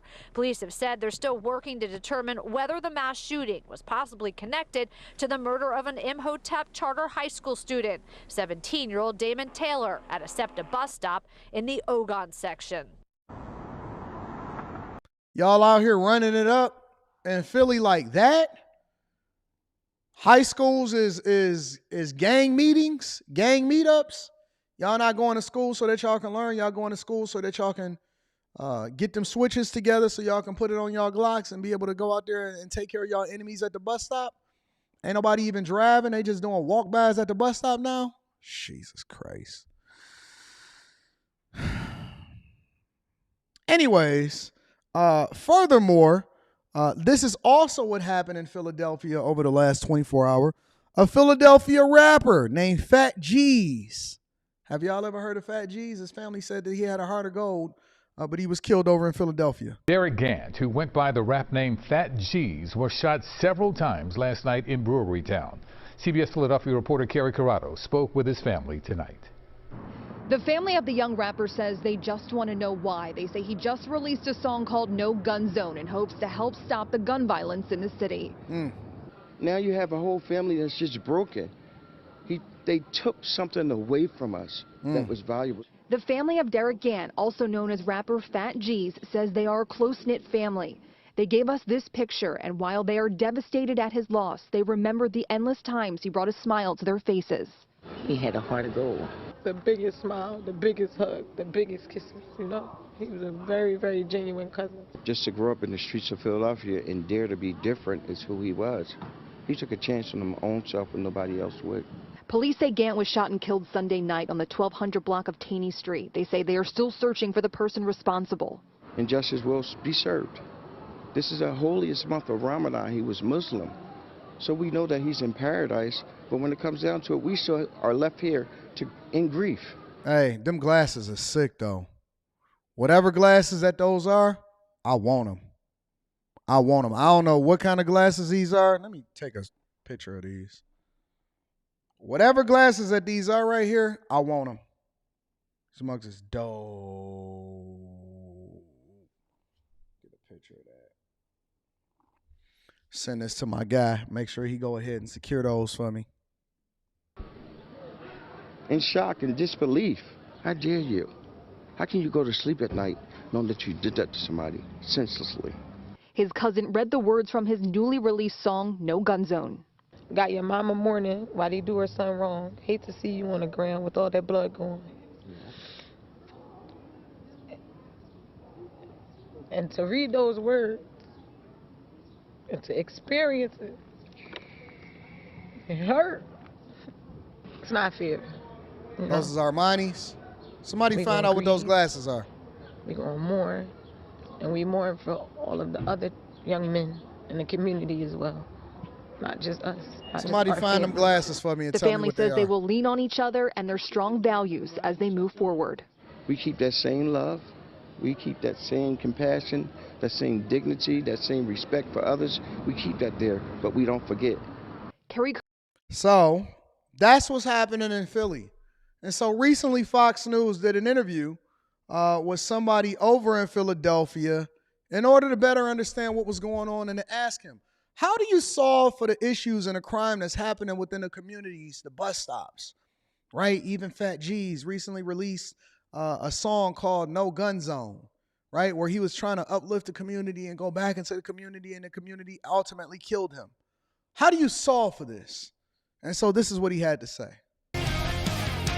Andre Boyer is an agent with the group Site, and he joins us again. Our apologies for the technical difficulties. Andre, what is your message for parents? Jesse, here in Philadelphia, first I want to say this. I love our mayor, Mayor Parker, and I love our commissioner. They only been in the job 2.5 months, and they have done more than the previous mayor has done in the last 8 years he was in charge. Okay.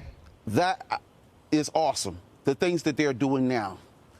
Now, what's going on in Philadelphia, I say, parents and the citizens of Philadelphia, stop relying on the police commissioner to solve your gun problems. Stop relying on the mayor to handle your gun problems. Parents, you know what you have to do. Go in your children's rooms, tear it apart. These guns are not in the school locker. These guns are not hidden under a brick. They're in your houses. They're in your houses. You are the guardian of your castle. Go through your child's room, you find a gun, pick up the phone, call 911, and have the guns taken out of your house. If you don't, you're going to be burying your child. Because I can tell you this right now, city of Philadelphia, it's really the city of Killadelphia. And I'm sorry to call it that, but that is what it is. You've had a couple of, just what it was, not even 2 weeks ago, 40 rounds at a bus stop. And in the last 4 days, a bus stop has been, a SEPTA bus stop has been shot up. Just yesterday, a McDonald's on Torresdale Ave was robbed at gunpoint.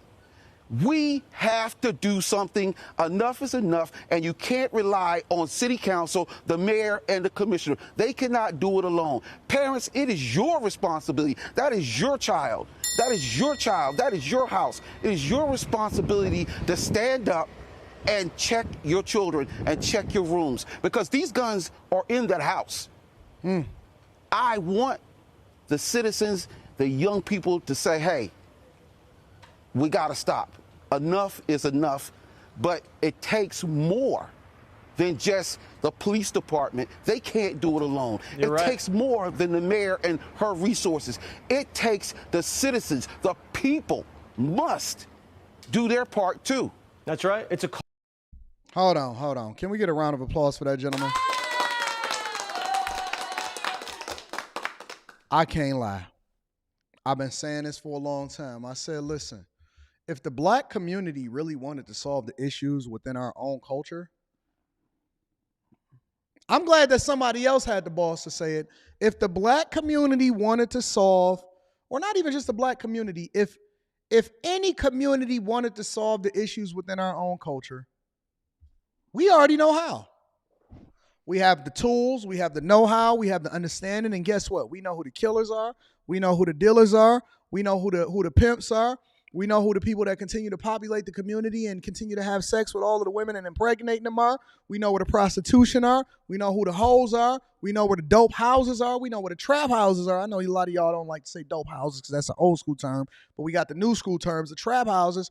We know every single thing that's happening within our own culture and community, and we know who the ones are poisoning it. We know who the bad parents are. We know who gonna be for the streets. We already know who gonna be doing the work. We know who killed who. We know who to call to find out what happened when something happens. Every last one of us know exactly what is happening within our own communities. And guess what? We do absolutely nothing about it, but then we'll march as soon as we see a police officer overstep their boundaries and exert too much force. Then it's Black Lives Matters all of a sudden. Man, come on, bro. I know when my daughter blinked the wrong way, what's going on with her. I know when my daughter blinked the wrong way, what's going on with her. I was looking at her yesterday. Let me talk to you for a minute. Let me ask you some questions. Went in her room, just laid in her bed, sat there, talked. She put her her gold medal that she just recently got over in Costa Rica over the weekend, and we just kicked it. And she just told me every little thing that was on her heart. And it all started off with just a little question. Me ribbing her, and I said, "Why your mama know so much more about you now than me? What, you ain't no daddy's girl no more?" And then she started laughing. She fell into my arms. She started telling me all of her little problems and her little issues, and it was so small and silly. You know who your daughter is. You see me wearing it on the Q show last night. It was dope, wasn't it, Spaces? You know who your kids are. We know who the bad kid is and the one that got the bad attitude. We know who the good kid is, and we know who Cain is. We know who Abel is. And your neighbors know who it is too. Your neighbors know who it is too. You know where the weed smoke is coming from. You already know. And so because we refuse to actually take accountability for what's going on in our own culture, in our own community, this is what we got to subject ourselves to. Your kid, the good kid, is sitting at the bus stop trying to figure out how they're going to get to school in the morning because you trying to work overtime to make sure that you prepare and provide for them and make sure that they ain't got to pay student loans when they go to college. And then you come back in the morning and then your kid got hit with an extra bullet that wasn't even intended for him because somebody knew a monster and they knew the monster was there and had the guns, but they never did anything about it. Shout out to this young man for spitting that truth. Spitting that truth. Not my truth, not his truth, but the truth. Shout out to that young man for spitting that truth. Let me read some of these super chats. Oh my God, what is going on out in these streets? Anton, I'm from Philly, says Leland Brown. Correct name. Pittsburgh is only the beginning. This is what you get when you demonize the police force and support defending. I got my arsenal ready to defend my family. Nothing is holding them accountable in real time. Shout out to Leland Brown. I appreciate you, Leland, for holding me down, big dog. Thank you, thank you, thank you. Darrell Robinson says, I'm from Pittsburgh, born and raised, and there's nothing wrong with these changes, and you're not biased. Ooh, look like we got us a little debate on our hands. Love by Yawa says, born and raised in Philly, has been Killadelphia. It's been Killadelphia. Says, which is why I left 4 years ago for Virginia. 90% of Philly is a cesspool of crime and debauchery. Shout out to Love by Yahweh. Shout out to you, Love. I appreciate you for contributing into the platform. Shout out to Virginia and Philly. Maze TV says, I got this 5-ball for you, big dog. Thank you, my friend. Oh, my God. Leland came back with the bag to back. Came back to back. Back to back.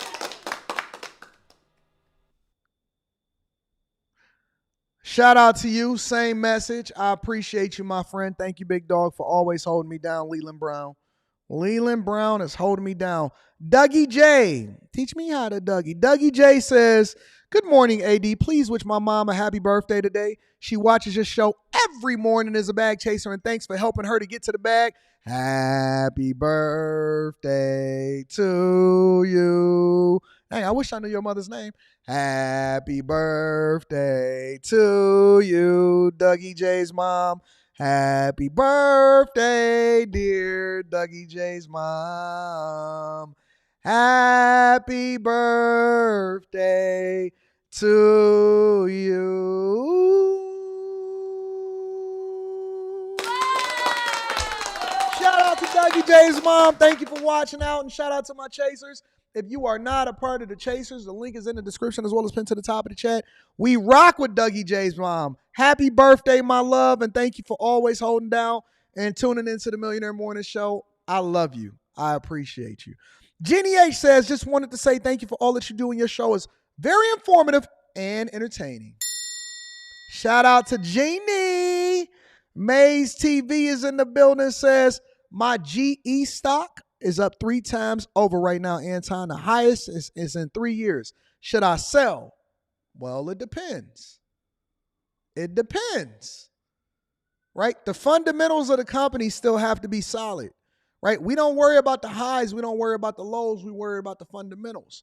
So if you having second thoughts and you have somewhere to allocate that monies, then go ahead and get rid of it and go into something else that's actually a lot more conducive and makes you feel better as far as the 10-year or the 15-year view of that particular company. Yeah. Listen, it's nothing wrong with taking your profits and running. It's the greed that gets people. Biz Q is in the building, says sunglasses are Saint Laurent. SL364. I love my chat. I love my people. Let me go ahead and order those right now. Right now. Shout out to Bill. Yes.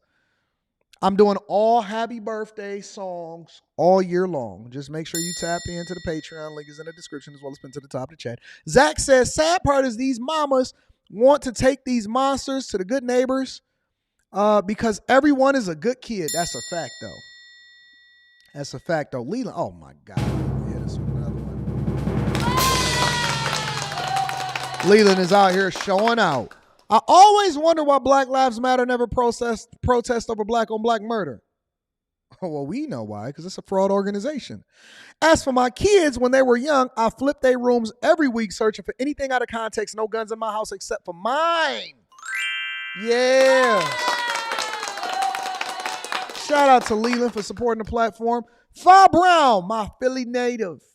And also a very, very heavy Dame Dash supporter.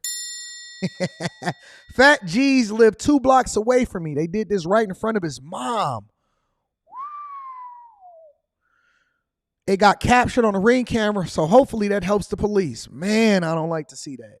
I've never heard of Fat G's, but that's unfortunate, and I'm praying for his family. I hope everything work out, but man, y'all got to stay out of the hood. If you make it out the hood, stay out of the hood.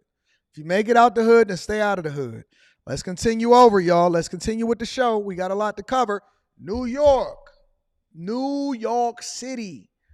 Yeah, we went to Pittsburgh. Now we went over to Philly, and now we over in New York. Crime is out of control in New York, and Eric Adams is now facing a lawsuit on top of the migrant crisis. Check it out. Make sure y'all hit a like for the algorithm, subscribe to the channel, and turn on your notifications. Well, an unimaginable heartbreak for a family tonight after 19-year-old twin sisters were both stabbed in Park Slope early this morning. One of the sisters tonight has succumbed to her injuries. Fox 5's Kendall Green has more on the brutal attack. She's taking it real hard. You know, you never expect nothing like this to happen. What are you going to do? Alfonso Goodson is facing a level of grief he never imagined he'd feel after getting a sobering call Sunday about his granddaughter, 19-year-old Samaya Spain. Said, Granddaddy, Samaya got stabbed and she died. You know. What was your reaction? I couldn't believe it. My wife started crying and everything. Police got the call about a stabbing around 2:20 Sunday morning after someone stabbed Samaya and her twin sister right outside of the Natural Plus bodega in Park Slope, Brooklyn. What are y'all doing outside the bodega at 2 in the morning?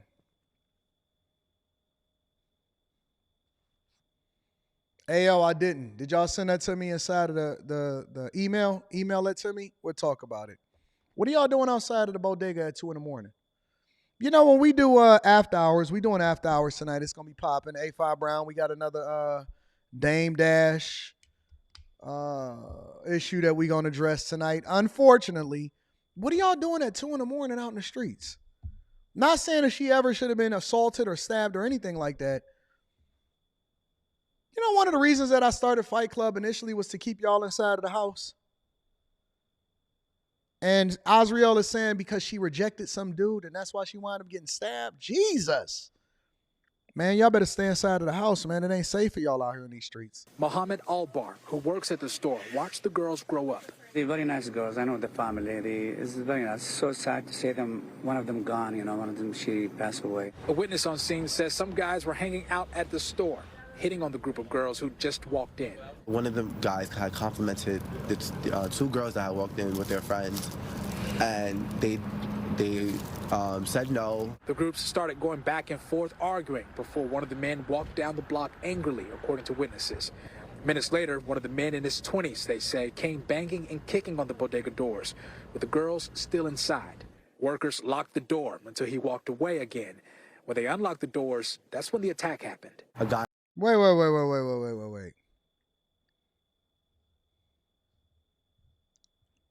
Y'all going out here and stabbing chicks because y'all got rejected?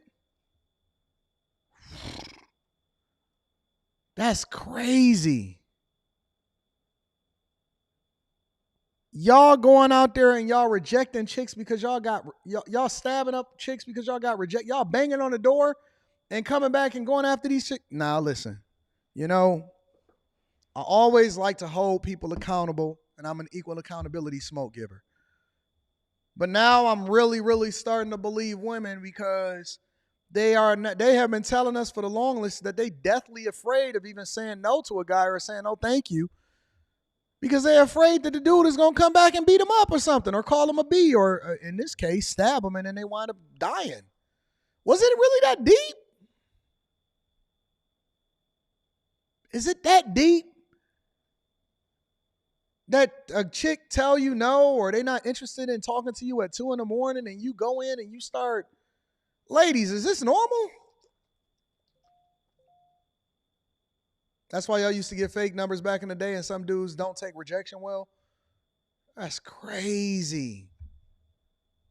That's insane. Is this normal? To where y'all reject the guy and y'all be scared of saying no just because y'all afraid that y'all gonna get y'all head cracked in? Dang. This is why my daughter got a 9 p.m. curfew.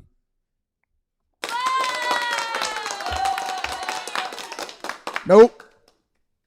As a part of your requirement of having a license, you are now required to be in the house before 9 p.m. I don't care what happened. Nope. Don't go past the store. Don't collect $200 or whatever. Wherever it is that you are at 8, you better stop it and you better get back to the crib. Your car better be in the garage by 9 p.m. I have some strict requirements on my household. On everybody in my household, I got strict requirements. Where are you going? Whatever it is that you thought that you was about to do, that could wait till tomorrow. It could wait till tomorrow. That's crazy. In all black had stabbed one of the girls in her neck and the other in her arm and ran. Leaving the knife he used right there on scene. Officials expect Samaya's twin sister to be okay, while the workers who witnessed the brutal attack too have their scars. When I come in, they went out. They look like in their faces like so sad about it. The news reinforcing nearly every father's fear. I think every father would think about something like this happening. Somebody told me that 9 is ridiculous. Somebody told me that 9 p.m. for my daughter to be in the house is ridiculous. Yeah, that's cool. Maybe you think so. But she's safe and she under my covering and she under my care. Listen, ain't nobody gonna tell me what to do in my household. My daughter has to be in by 9 p.m. Flat out. Not 11, not 9:01, not 9:02. You will get your keys taken. You will get your keys taken. Listen, you can sit there and you can go back and forth. Oh, Anton, 9 p.m. is too strict. I know. She doing just fine though. She been fine her entire life. Ain't had no issues whatsoever.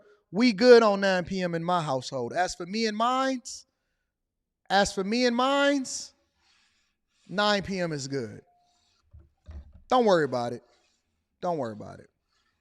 Thank you. I thought that I was being generous. I thought that 9 p.m. was kind of late. Apparently that's a little early. That's a little early for some people. What does a high school kid need to be out past 9 p.m. for? What does a high school kid got to be out past 9 p.m. for? I don't understand. What do you need to do past 9 p.m.? Man, y'all out of y'all mind. Y'all can crash out if you want to. But then in addition to that, Eric Adams is actually facing lawsuits himself. So check this out, y'all. Sexual assault allegations against Mayor Eric Adams by a former police colleague. She did file a lawsuit today, and we want to warn you, the details are graphic. CBS 2 political reporter Marcia Kramer is here to take us through it all. Marcia. Well, Christina Maurice, the bombshell allegations date back to 1993, but the allegations are no less jaw-dropping than when they reportedly happened 3 decades ago. While the Corporation Counsel calls them outrageous, I have to warn you, they are pretty graphic. We're taking another big step towards our vision for New York City. Mayor Adams had no idea this morning when he was announcing new funding for electric school buses that he was about to be hit by a suit from And let me also say this. One of the reasons why I gave her 9 p.m. and it wasn't 8 p.m. is because sometimes she go to 2 classes and she be at the Taekwondo class, literally right up the street. Or sometimes they go to the second one, like they go and assist at the other Taekwondo place. I know where she at all times. She got her Apple Watch on, Find My, and all of that. Know exactly where she is and where she at. The only reason that I made it 9 p.m. is because sometimes it take her a little longer to get back from the other Taekwondo place that they go and help the other students at, and they get out at 8 p.m. And they get out at 8 p.m. So I'm giving you ample time to be able to get yourself together and still get home before 9 p.m. That's the only reason that it's as late as it is. And so I just decided to make it consistent. And if there's any kind of problems or issues or any complaints, we can go ahead and roll that back and we can make sure that it get to 8 p.m. And then we're going to keep rolling it back again until we go ahead and give me them keys. Only reason it's 9 is because I know that you be getting out at 8 from Taekwondo. That's it. That's it. Play games if you want to.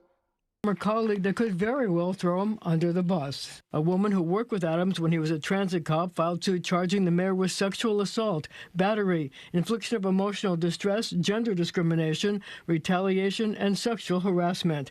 It stemmed from an incident in 1993 when she says she went to him for help with an employment issue because he was president of the Guardians Association. Hold on, wait a minute. Let me put some perm up in it. Is these y'all heroes? Look at these gangsters.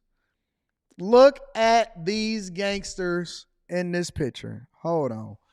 First of all, let me just say that the news knew what they was doing when they posted this picture up here. Hold up, wait a minute, let me put that perm up in it. What is happening in this? What is going on? Look at Eric Adams and Al Sharpton. Don't you know that these people are basically gangsters and they all grew up in order to continue to source money from the community in the States?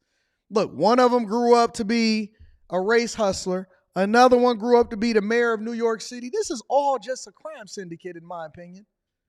This is all just a syndicate, in my opinion. When everybody from the crew got a prominent position within the U.S. government and race hustling, man, let me tell you something. I don't trust nobody in this picture. I don't trust anybody in this picture. Not one person in this picture. I don't even know who Kumo D is. Does anybody know who this other guy is, Kumo D? Also, make sure that y'all be careful with who y'all take pictures with, because it could come back to haunt you later on in your life, similar to this right now. Anybody know who this last fella is, Kumo D right here? Look at Al Sharpton and Eric Adams. Jesus Christ. Police officers organization. Among the bombshell allegations, Adams told her he would drive her home, but instead took her to a vacant lot. He told her he wanted oral sex in exchange for his help. Ooh. When she refused the suit charges, defendant Adams forcibly pushed plaintiff's hand onto his erect penis, and then, after she removed her hand, masturbated himself to completion and ejaculated on her.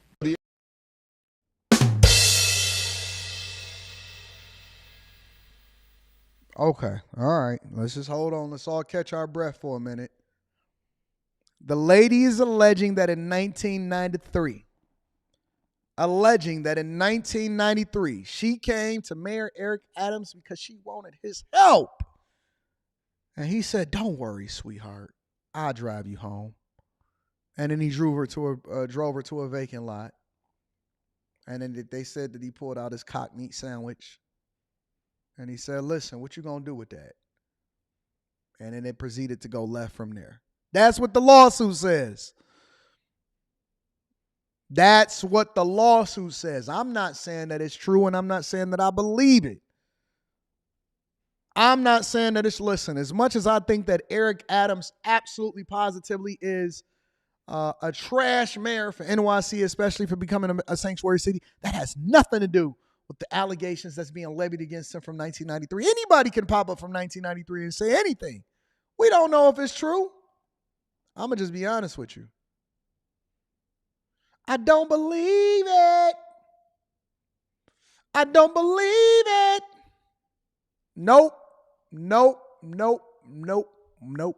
Nope. By default, I do not believe anything that comes out of anybody's mouth from 30 years ago. I just don't. You're not going to come to me from 30 years ago and say, hey, fam, you took me to a vacant lot. What? Stop. As much as I don't necessarily rock with Eric Adams, I'm not just going to by default believe something just because somebody said it, just because it's your word. Just because it's your word? Nope.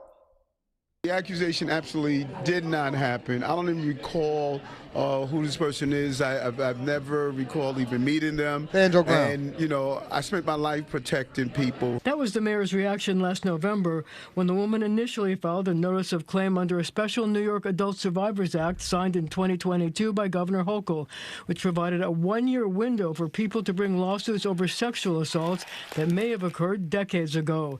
She filed the notice shortly before the 1 year was up and filed the detailed charges today.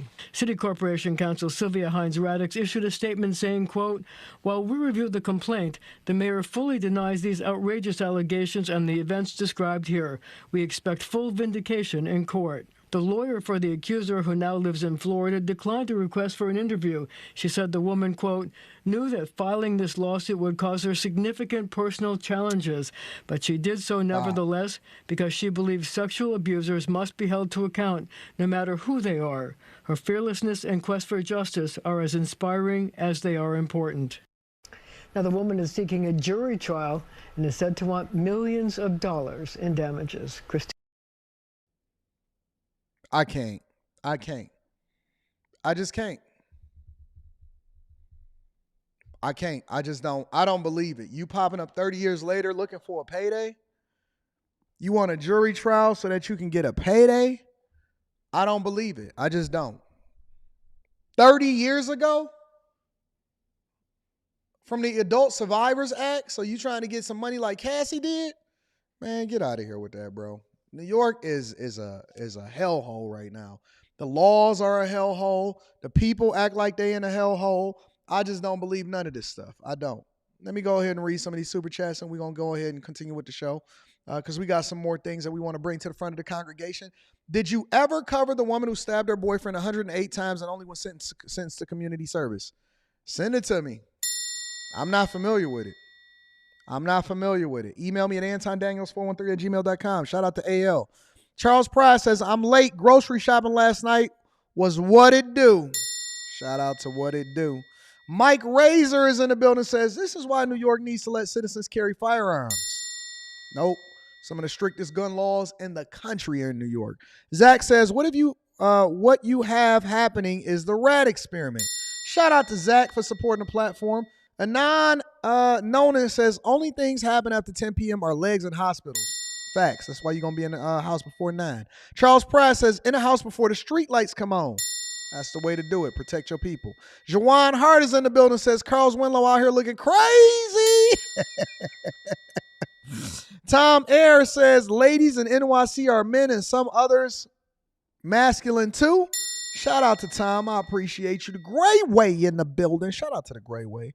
Says Adams was Sharpton's bodyguard at the time, and the other guy in the photo was Dr. Elgin Watkins. Aha. You guys all know what's happening, and that's why the chat lives matters. That's why I love the chat. Have anybody told y'all before we continue, have anybody told y'all how much I appreciate y'all? I genuinely do. Before we get into the next part of the show, I just want y'all to know, and I know I say this a lot, but I do. I appreciate you. I love you. I think that you guys are the greatest asset to me. My greatest asset is not anything that I own. It's not a house. It's not a car. It's not real estate. It's not property. It's not stocks. It's not this studio. It's not any of that stuff. The greatest asset that I have is the love from the people. I honestly have always believed that the way that you show that you love God is by showing that you love the people that he put on here around you. And so I just want to let y'all know, honestly, from the bottom of my heart, and I'm never going to stop praising y'all. I'm never going to stop praying for y'all. And I'm never going to stop giving y'all accolades, that I love it when I see every last one of y'all. When I see the same names day in and day out, and, you know, we get to come together, whether we at a Patreon meetup or whether or not we on these live streams, I just want to let y'all know that I genuinely do appreciate y'all. I do. I love y'all from the bottom of my heart. And I do. I pray for y'all in the morning. And I also pray that y'all get entertained and then I'm able to carry y'all throughout y'all day and I'm able to give y'all some kind of insight and understanding. And y'all can laugh at me or laugh at my pain, or you can laugh with me, whatever, as long as you laugh, and that's all that matters. And so I don't take myself that serious. I know we tackle serious subjects and conversations, but at the same time, once I cut this live stream off, the only thing I'm looking forward to is that I can kick it with y'all again. So that's why I'm looking forward to after hours tonight. I know we got to continue on with the show, but I just want to let y'all know that I do genuinely love y'all. Honestly, for everybody that don't even type and you just tune in on a daily basis, I love you. I genuinely love you. All right. Let's continue on with the show. So, Biden.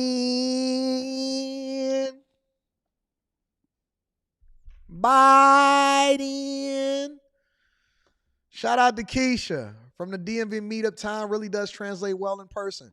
I told y'all I'm the same person that I am. Actually, I'm more of who I am in person than what you see me online. A lot of people be out here capping and fronting, and they be apprehensive, and that's why you only ever see them online and they don't really come out the house. I come and kick it with y'all in real life. I love y'all in real life, so I can't wait to the meetups.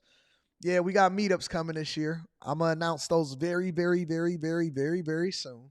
All right. Biden. They said that Biden is shouting and swearing and going off on his own staff because of his recent poll numbers that show that he's losing support amongst black people and voters at large. Now, I know that y'all going to say, Anton, you don't necessarily care for the Biden administration. And shout out to you. I'm going to read that super chat shortly. And you always biased because you're more conservative. Well, I didn't actually get this story from Fox or any conservative outlet. All of the outlets that first started reporting on this news story broke with MSNBC and NBC. This started with the liberal news networks. So you know it got to be true if they not supporting their number one guy, Biden. Let's get into it. Make sure that y'all share this with y'all friends and family.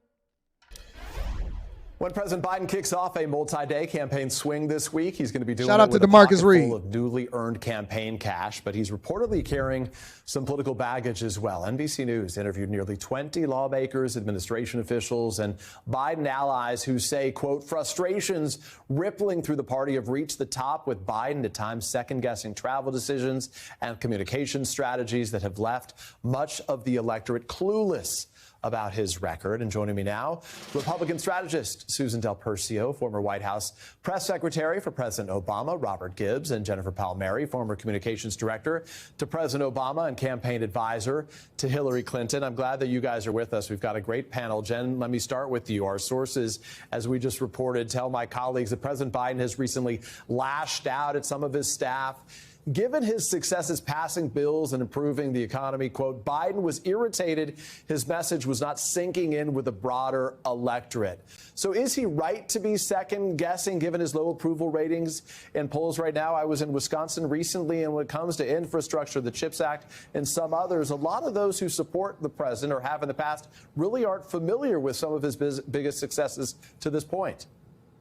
I think that's because you can't get those kinds of successes to break through in this media environment without paid media. And the good news for the president is that he has raised a lot of money, and that the campaign, you see this now both on television and in digital, and they are targeting their media to, for specific accomplishments to specific demographics. And they're, with all the targeting tools that are available to you now, and the different media ecosystems, you're able to do that. I understand why he's frustrated. You should be, given everything that he's accomplished and where poll numbers still are. Poll numbers are a curious thing. I don't think people really are going to, the numbers, when you expect that to move, will be late, much later than the president would like, probably the summer, maybe even fall. But what's great about Biden is he asks a lot of questions. I worked in the Obama White House, so I worked with him. He asks a lot of questions. You call it second guessing. He pushes. This is like something he does. But he's also a loyal boss, and he knows not to undermine the team, right? So fine, ask a lot of questions, be frustrated, but he's not undermining the team. I want to ask you about this, if I can, Robert, for a second. The number, $53 million, just raised $155 million or so cash on hand right now. We just heard from Jen a little bit about who's putting all of this money in his vault. They say that he's one of the biggest, he's raising more money than any president in history. February haul, $53 million. Democrats' vault is $155 million compared to the Republican vault of $40 million. Who is giving all of this money over into the Biden administration and campaign? Jesus. I see people in the chat saying that Biden might have dementia. Y'all think that he got dementia for real? Do y'all think that his memory is shot, that he actually got dementia? They say that he go to the doctor on a regular basis, and they say the doctors say, oh no, the Biden administration and Joe Biden is actually in good health. Doesn't matter how many times that he fumbles his words. Don't matter how many times he stumbled up to the steps. Do y'all think that he actually losing his memory and that he got dementia? Competitive advantage that gives you the ability to buy the paid media, where you get to go around the media and speak directly to Americans via commercials and other advertising right now. But you've been through this before. What does the White House need to do now to help benefit itself in getting its message out? They haven't been able to amplify this message in the way that they believe they should have to this point. Well, I agree with Jen. I mean, it starts with using that big pile of money and putting it directly in front of voters, showing them what's happened, showing them how that impacts them, and then constantly reminding them day after day from now until Election Day. Those two money figures that you showed, that's a structural advantage right now for this White House. We read over the weekend stories of really the Trump campaign scurrying to try to desperately raise money, knowing they're getting farther and farther behind, as donors worry more and more about whether their contributions are going to a campaign or to pay Trump's legal bills. But look, I also read that longer story. I think the tension that is being talked about in that story is a good tension. I think the president wanting to be out there talking to voters, campaigning every day, I think that's the kind of excitement Democrats want to feel from the White House and the campaign and from the president. And I think, look, we've got a long way to go. They're not going to fix all of this in a day or in a week. We saw that in 2012. It's a long game, and I think they've got a good plan to play that long game. Susan, I want your take on this. Let's spin the block real quick. Let's go over to NBC News instead of MSNBC and see what they got to say about this whole thing. All right? Make sure y'all hit a like for the algorithm. We are getting this new reporting about the Biden campaign and about President Shout out Biden to Queen. I'm going to read that himself super chat. and how he is taking, especially all of these polls, which show him in some cases losing to former President Trump. Basically, our reporting says that Biden has grown angry and anxious about his reelection efforts. Simone, is that what you're hearing in your conversations with Democrats? Well, yeah. I mean, look. Oh, not EJ again. And we know that. Okay. Let me find out what this woman's name is. Not EJ. That was like, just blurted it out because that was the first thing that came to my mind based off of the fact that we was doing a live stream from yesterday. So we know that these people are in Biden's camp. I haven't seen this. I want to see what they got to say, all right? We're running for election against a person like Donald Trump, who has as many issues as he has and has committed as many alleged acts of criminality as he has. And you saw polls that said I was losing to him. Even I would be like, well, what is going on here in America? And so I have heard the frustration from Democrats, but also that they do believe there is time and opportunity to get their message out now that it is a one-on-one Trump and Biden, make that contrast so that folks understand their choice come November. But he's got to drive the message, though. I mean, Biden's got to make the case every day against Trump, almost as though he's more of the challenger than the incumbent, right? He's got to sort of do that, prosecute the case against Trump. How do you do that from the Oval Office? That's his challenge. Look, I think you have to have an army of surrogates out there helping you every day. And I think you also have to try to get out there and do it yourself more aggressively. But there's so many examples. Just take the TikTok case where Trump changes his mind on banning TikTok, clearly in part because of the influence of a billionaire with a stake in TikTok. If you're a Democrat, how do you not scream that from the rooftops? This is brazen corruption. But where is that aggressiveness? I think it's still brazen corruption. It's to be seen if Biden can prosecute that case. Why are we talking about Biden prosecuting a case? Listen to the rhetoric that you're hearing from people on the liberal side. They're basically saying that, listen, we want Biden to win this election by default because we want to take it out of the hands of the voters of determining who their leader is, regardless of whether or not you agree or disagree with whoever it is that you're against or you're for. And they want to take this out of the hands of the voters. Why would politicians have to sell us this hard and spend billions of dollars to convince us? What does the president make? $500,000 a year? Right? Because they're a public servant, they make $500,000 a year. Yet they spend over $1 billion throughout the election to ultimately get inside of the White House. And that's not even including special PACs and things like that. Man, I just think that this system is just so corrupt. It's probably the best system in the world, but it's still corrupt itself. The fact that they're trying to buy an election, or even in this case at this point, prosecute for an election, you gotta try to figure out, like, how old is Biden? In his late 80s? What else does he have to gain for this? Legacy? It ain't money. It's not like you're going to be around that much longer or that you can even really enjoy it or anything like that. What else do you have to gain from this to win this election? Why are you so passionate about prosecuting this guy? Why are you going after this guy?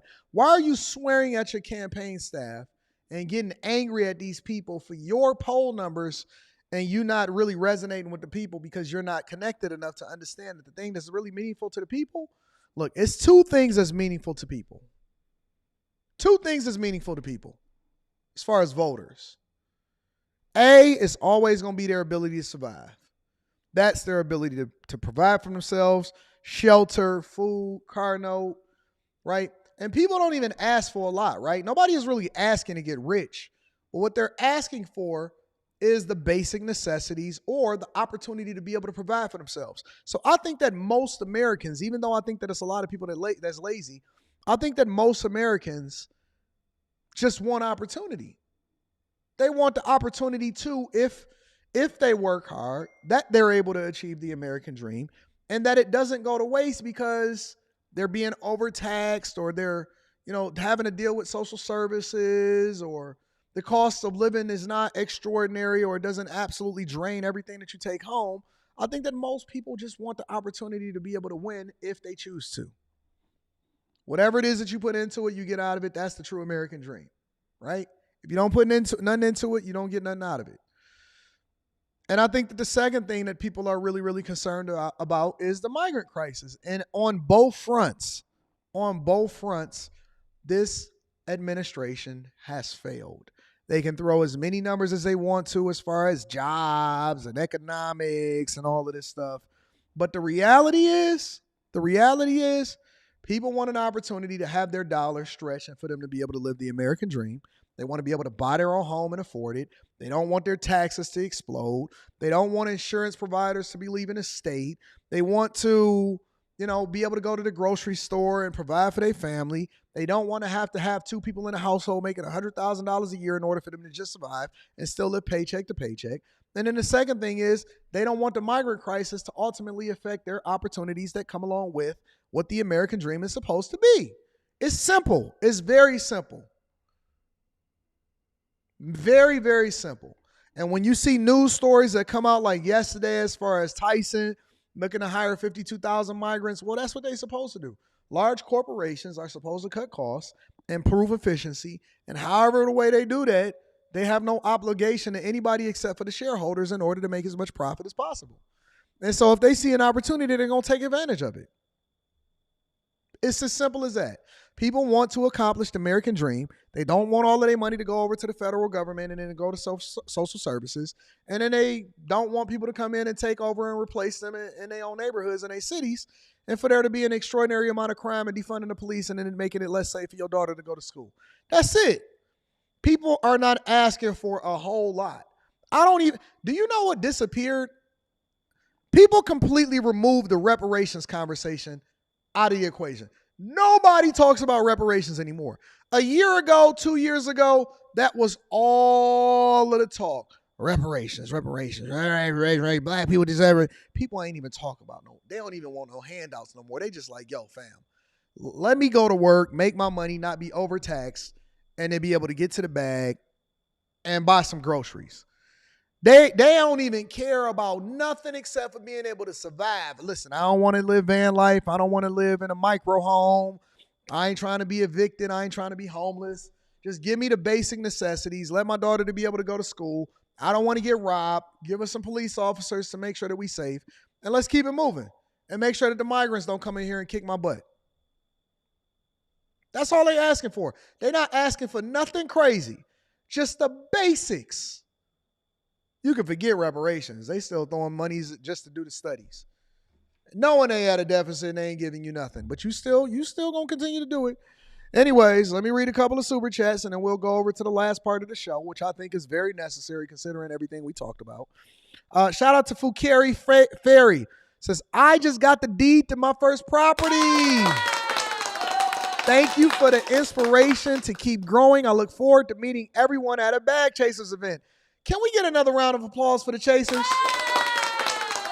If y'all are not a part of the Patreon, a link is in the description as well as pinned to the top of the chat.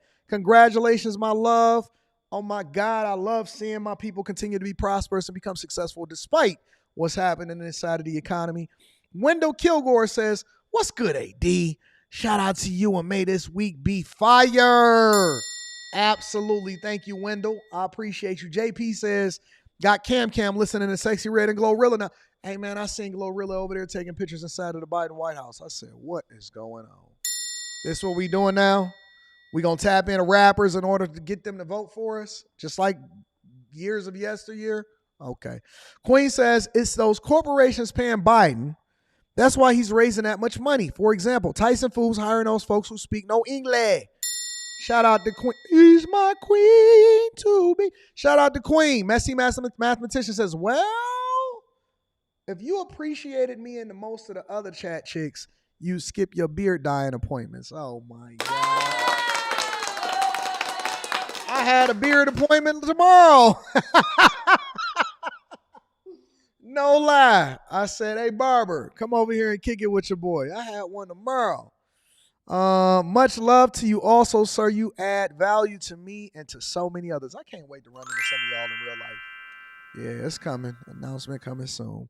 Tom is in the building, says it's either bald or blonde. I think I'm going to go blonde. Hey, man, maybe I'm going to grow my hair back. I think I should grow my hair back. Said they can't use Diddy this time in your car. What up, Molly? Put Molly in a drink. She ain't even know it. Shout out to Ross. Hey, Wayne, they ain't talking about the Molly in the chat. Put Molly all in a drink. She ain't even know it. Oh, Spaces is hating on me. Y'all don't think I can grow hair? Wait a minute. Before we get into the last part of the show, Let me just hold up. Wait up. Tom Jefferson. Oh my God.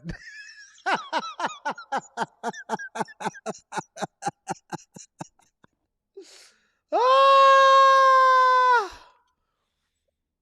Y'all don't think I can grow my hair? I could definitely grow my hair.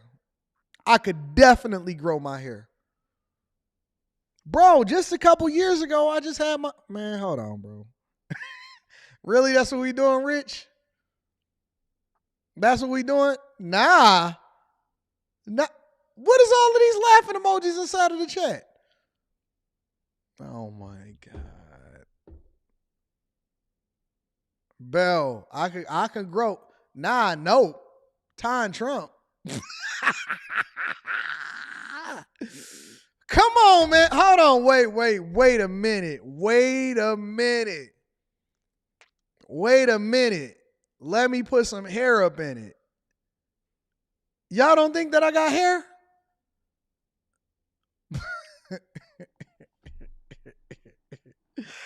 I can't believe what we talking about.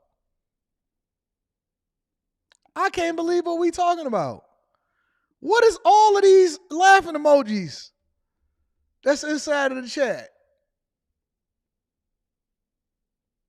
What is happening? Oh my God. I can't believe it. Y'all don't think that I got hair. All right, hold on. Wait a minute. Let me see if I got any previous pictures of hair.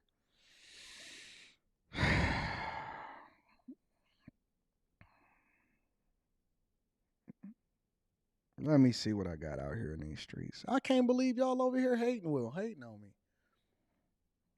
Y'all don't think that I got a full head of hair? I can grow a full head of hair, bro. The baldy is what I like. That's not necessarily what I have to deal with.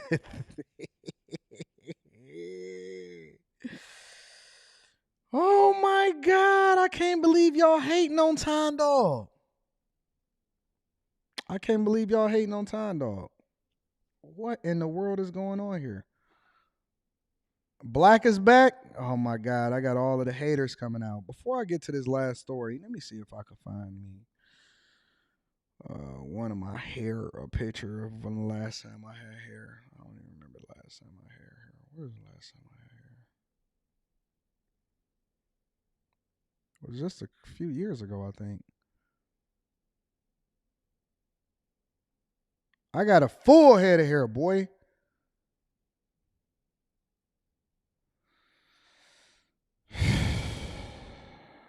I can't believe y'all hating on Time Dog out here in these streets. I can't believe it.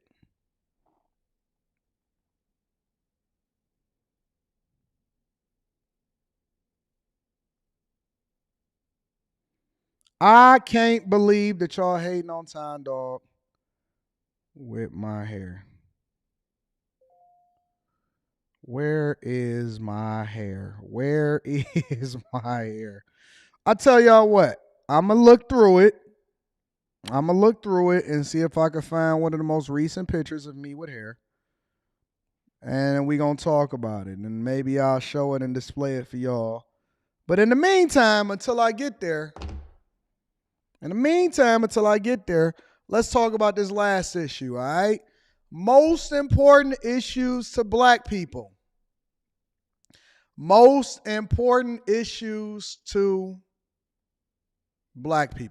All right? This was recently on a BET channel. I actually seen this pop up on my Instagram, and so I had to go and find it on YouTube so I can look back and see what's happening, all right?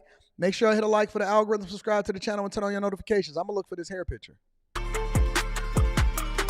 So Atlanta, with all of our black people moving down to Atlanta, was one of the places that actually flipped the election to make sure that they had voted our current president, Biden, into the White House, okay? In more than 30 years. Donald Trump. Listen, she's so ashamed to say that she's going to be voting for Donald Trump in this upcoming election. She's so ashamed to say that she's going to be voting for Donald Trump in the upcoming election that she don't even want to admit it. After Barack Obama, my man was like, you know what? We just going to go ahead and have to go that other way. Enough is enough. We're not subjecting ourselves to it anymore. We're just going to go ahead and keep it moving. We just going to go ahead and keep it moving. We're not doing this anymore.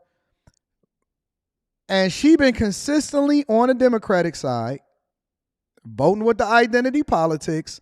And now, after so long, are black people that tired?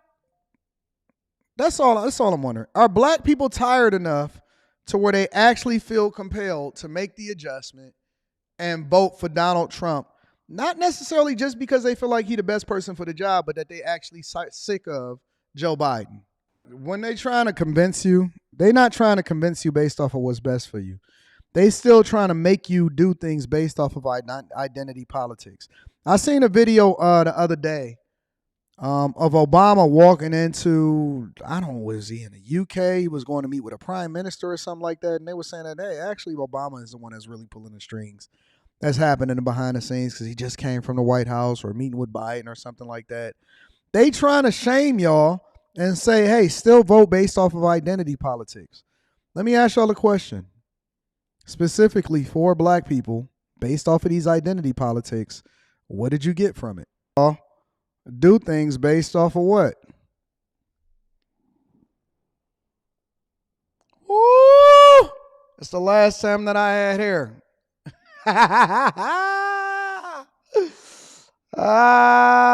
That's the last time that I see. I found it. When was this? 2018. December 27th, 2018 was when I was taken. Hold on, let me see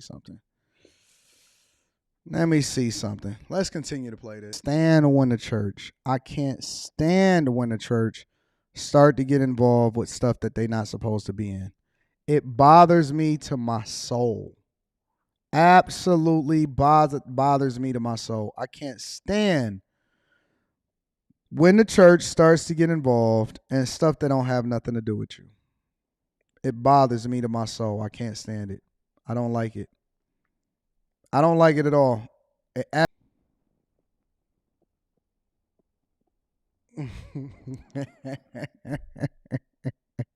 Hey.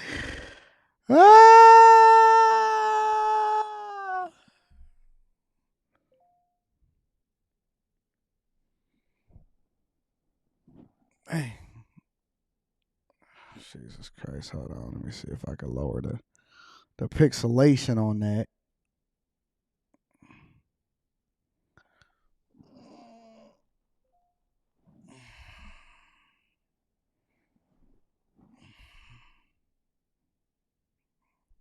I shouldn't even be having this conversation with y'all. I know I can grow hair.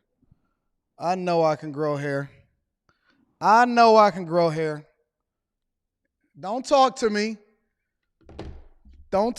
I know I can grow. Oh, shoot. What am I doing?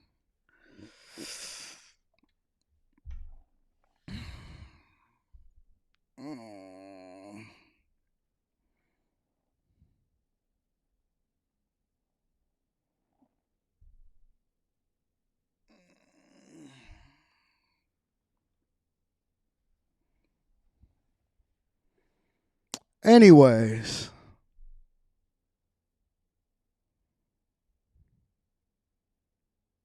Dang, am I back yet? I'm waiting to come back.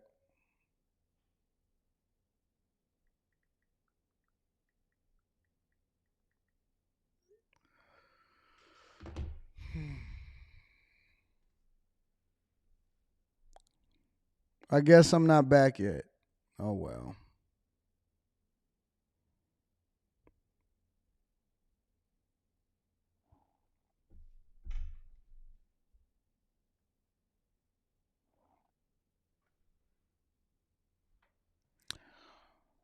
Let's see if I can get it back.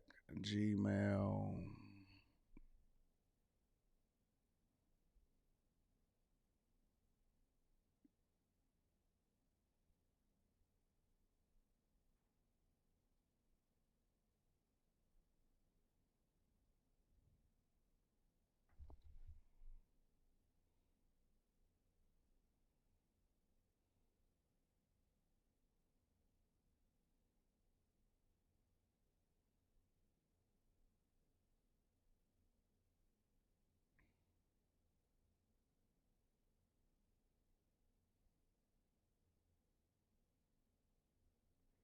Well, I guess that's that. Well, I guess we're going to get up out of here.